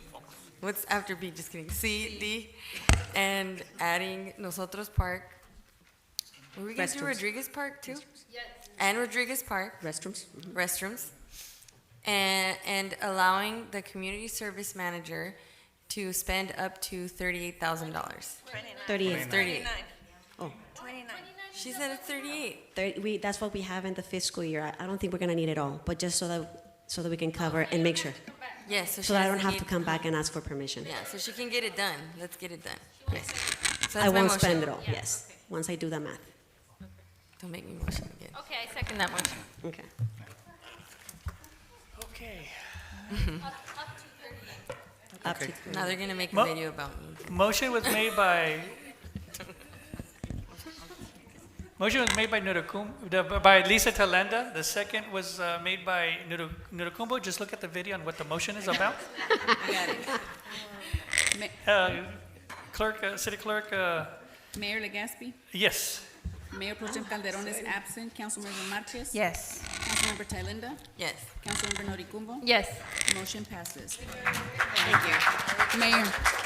Mayor Legaspi, we need a motion to go past Oh, 9:30. I make a motion to extend. Do I have a second? I second. Okay, Madam Clerk, extend to 10:50. Yeah, you know what, I'm gonna say 10:30. 10:30 PM. Do I have I made the motion to extend to 10:30. Do I have a second? Diana second. I second. Mayor Legaspi. Yes. Mayor Pro Tem Calderon is absent, Councilmember Marquez. Yes. Councilmember Thalinda, Yes. Councilmember Noricumbo. Yes. Motion passes. All I know is that we're gonna have different parks painted and we're gonna be all confused. It's gonna be great. It's like it was.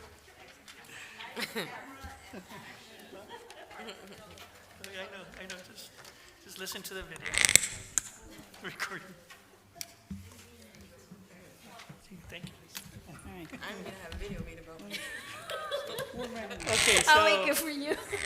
moving on to item number 17, the approved cancellation of regular scheduled city council meeting for September the 26th and schedule a special meeting of the city council for the September Yeah, 15th. 15th. So do I have a, Thank you, Mayor, The City report. Council. And I did want to applaud the council on the approval of that last item. I mean, from my standpoint of working in many, many places, that is a very important item. Makes total sense. That's what the money's for. And I just think it's excellent. And you should applaud yourself because it's not done in other cities so easily. So it really, that's a big deal. I think that's a big deal. I didn't actually mean applaud though, because we're not supposed to applaud in public meetings. Okay. I just meant it's a good thing. Speaking of good things, this next item is to talk about the changing cancellation of the meeting on September 16th and moving it to September 15th. We're changing that because the September 23rd is when the council will be at League of Cities, so that won't work. The meeting again was regularly scheduled for September 15th. We're recommending to hold it Tuesday, September 15th. The reason why is because the San Diego Football Club has donated tickets to the community of Calexico, kids to attend a game. It's going to be versus the Tijuana Cholos in the what's it called, the Snapdragon Stadium in San Diego. So the council is invited. We're going to need chaperones, and it's going to be a lot of fun. I think the kids are going to love this. And so the idea is just to move the meeting to the night before, so we can make this happen. That's the recommendation. Thank you. okay. Call for public comments? Christine Juan Ramirez? No public comments. No other, okay, call for a council discussion. Councilmember Nerugumbo? Yes. So, yeah, this is very interesting because I have some questions. Are we taking them on a field trip? Are we taking a school bus, or why do we need council members to chaperone? We don't need, I'm just recommending that we do it. We don't need, it's not required. The bus, a bus would have to, I recommend, or a bus would have to be chartered. And I think we should all work together to try to raise those monies. I assume, like the soccer league could choose the kids, and, you know, we're talking about 50 or 60 kids potentially, so. So how many tickets did they give you? They the city? they promised 60. Mhm. Depending on the response and how many are interested, maybe we can even get more. But they did promise 60. Okay, well, I don't have, okay, so this is what I think about it. It's a really good thing that they're giving this out, especially to this community that is very well underserved. However, the city is not in a position to pay for and drive children and back. So, no, I know, but it's because I was asking about, you know, why do we need chaperones? Are you taking a bus? Because usually that's where you get chaperones, like in schools. They get a bus and then you have chaperones. So I don't know what one thing has to do with another thing. You've got tickets. We should instead be figuring out how we want to make it fair so that children and a parent, you know, we should be discussing if one child and one parent or how you're going to raffle these out, because this is a professional soccer game. And many people will not have an opportunity to attend one of these. And if this is what they're giving this city, we need to give it to the community. And if council members want to go, then we can pay our own way. So this has nothing to do with closing or with changing the date. I have a lot of items that have a 60-day deadline that are past the 60 days. We're dark in August. And we need these council meetings to stay on track. We have the data center thing where we need to do the public hearing, and then we need to do the first reading and do the second reading. We have so much to do that we don't have time to be extending it, much less, and I will say this now, there's absolutely under any circumstances should any council member get a ticket that was gifted to the community. They can go if they want, they can miss the meeting if they want, but not one single council member or city staff member should be receiving any ticket that was awarded to the community. It should go to the children, and not just soccer children, not just the soccer league. Put it out there. Any child that wants to go. They don't have to play soccer. They can play baseball, they can play basketball, or they cannot play any sport. This is a really good opportunity for many children of our community to be able to go to a professional stadium and see a professional team play. So I am completely against moving this. We have a lot of work to do. This is no reason, no justification, and there's nobody here, working here, or as a council should be touching any one of those tickets. Councilmember Telena? This sounds like a fantastic opportunity. We got to figure out a way on how the tickets are going to be distributed to the community. So that's kind of, are you going to bring that back on how the tickets are going to go out, or what was the idea behind it? Yeah, I'm trying to get ahead of this. The city is not receiving the tickets. We're not going to choose. I think it's just a great thing for interested council members and staffers like myself. I'd like to go. I'm not going to lie. I won't take a ticket. I will definitely buy my own ticket. No, seriously, the tickets should go to the kids. That's absolute.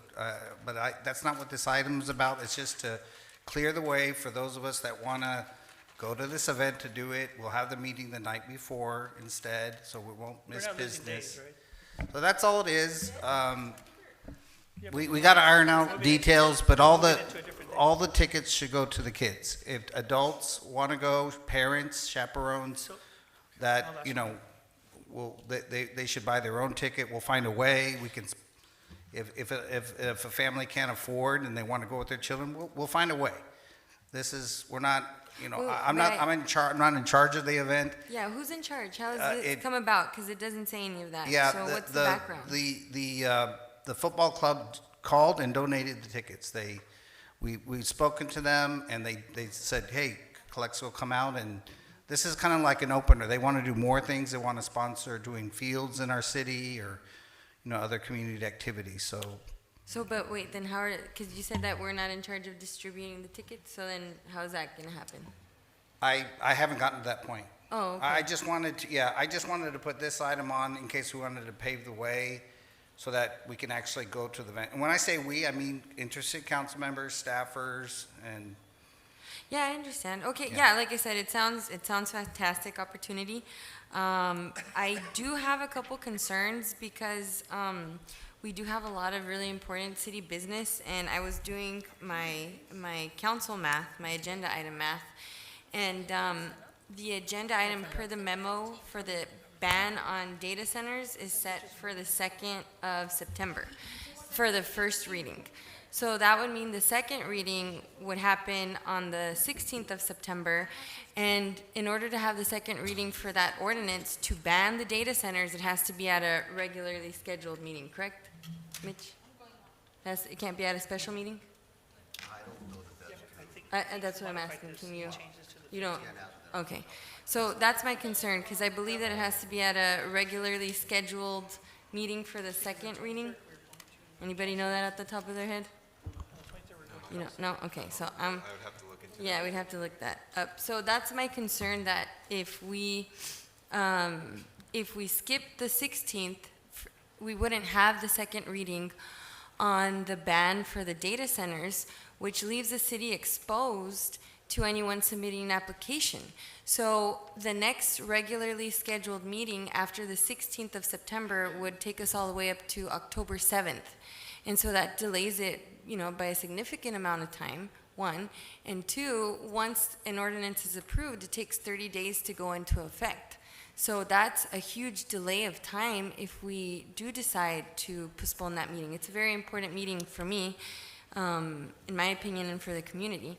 I see the pros and cons to this item. I think, you know, that's really neat that that soccer league came out and donated the tickets.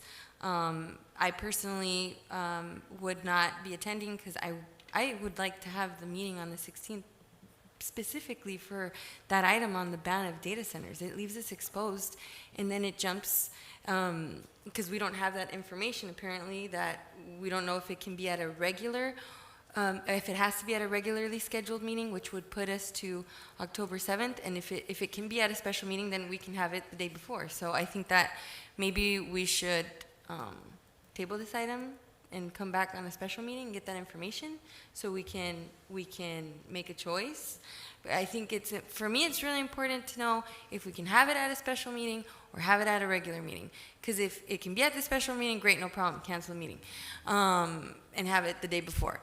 But if it has to be at a regularly scheduled meeting, then I do have an issue with canceling the meeting for the 16th of September, specifically for that agenda item for the second reading. So you're asking to table it, to confirm? Yeah, and if we have to have a special meeting, let's do the special meeting, because that's a really important item.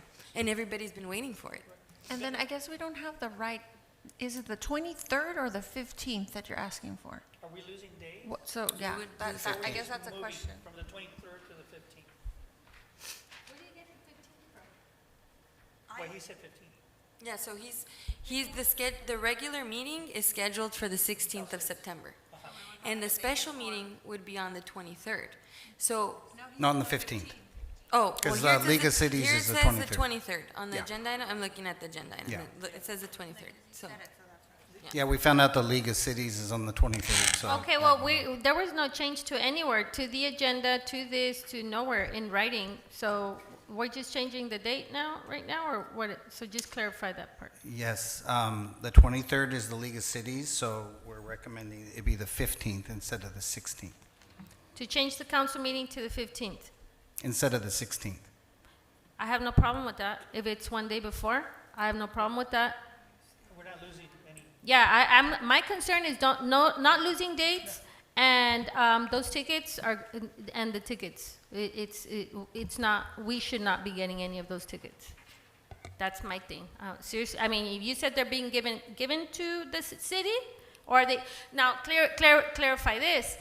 I know there's certain theme parks that have said, you know, oh, we're giving government employees these discounts or these, if that gift from this soccer club is coming to the employees or if it's coming to the community. And if it's coming to the community, it needs to go to the community.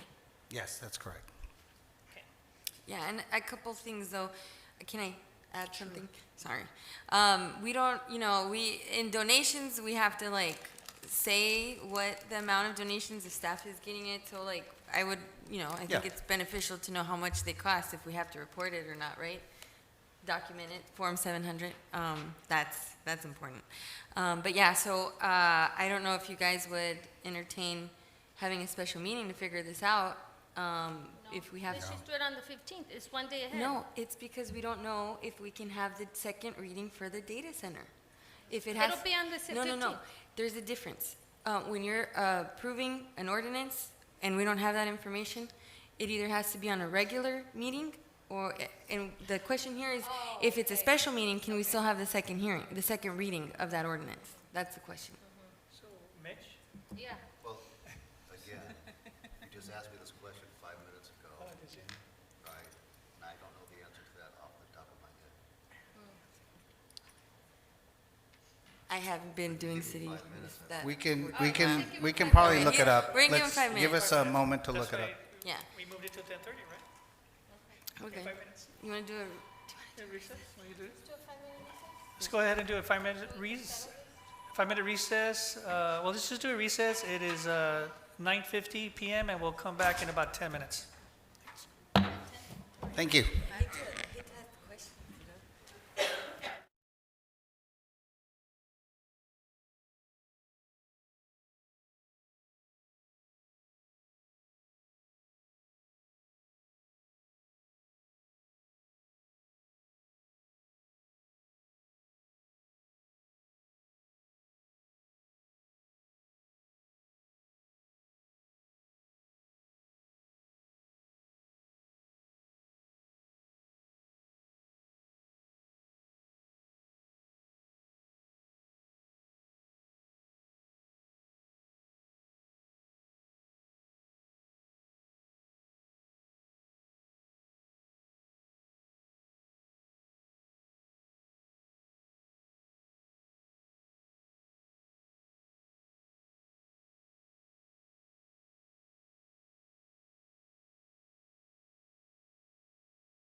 Okay, so what's the verdict? Oh, we're on. Can I say something? No. No. No, you can't. Yeah, go ahead. Can I? Okay. So, wait. Oh, I guess we'll let Mitch do his thing. But I did want to ask how the tickets are going to be distributed, and maybe identify who the city manager would give direction to distribute the tickets. I'm so confused on that. So, but anyway, we'll let Mitch do it. Sorry. You're on. Go, Mitch. So, referring to Government Code Section 36934, it appears that this proposed ordinance could be introduced on September 2nd, but could not be passed until there's a regular meeting.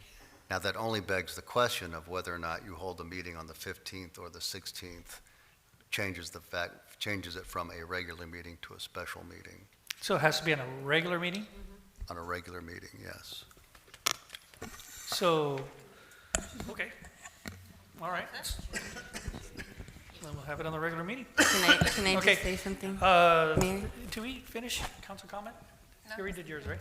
I wanted to add to it. I was right. Just kidding. But I did want to say, can we ask the city manager to clarify, because I'm still confused on how the tickets are going to be distributed, and if so, if we can, I don't know, but we want them to go to the kids of Calexico, so why don't you give me some time? Well, let's just hold the meeting on the 16th. I mean, let's just continue in a regular schedule. As far as the tickets, I'll find out. I mean, but the tickets are going to go to the kids, so. Well, I was just going to say maybe the city clerk's office, since they're the custodian of records. I don't know. We're not going to receive the tickets or anything, but, okay. yeah, I think we just need to kind of, frankly, just let it loose, Okay. out I there. have nothing else to add, sorry. Adriana Marquez, council member? You're good? You're good. Okay, so I'm good. So do I have a motion on the table for the non-approval of the cancellation? Do I have a motion on the table? I think, On this one? No, there's just no action. yeah, I think, No. we're gonna, yeah. No action? Table it, or do we table? Or no action? No action? No action, okay. Okay. All right, no action. All right, so moving on to, We're done. we're done? Okay, moving on to the adjournment of the meeting. Do I have a motion to, because we moved to 18 and 19, right? Yeah. we will Do move. I have a motion to adjourn the meeting? I motion. Do I have a second? A second. Okay, so a motion was made to adjourn the meeting by Councilmember Adriana Marquez, second by Councilmember Thailenda. All in favor? Aye. Aye. All right, motion is approved, and the meeting has been closed at 10:10 p.m. Thank you very much. And just a reminder, we are dark during August, or sorry,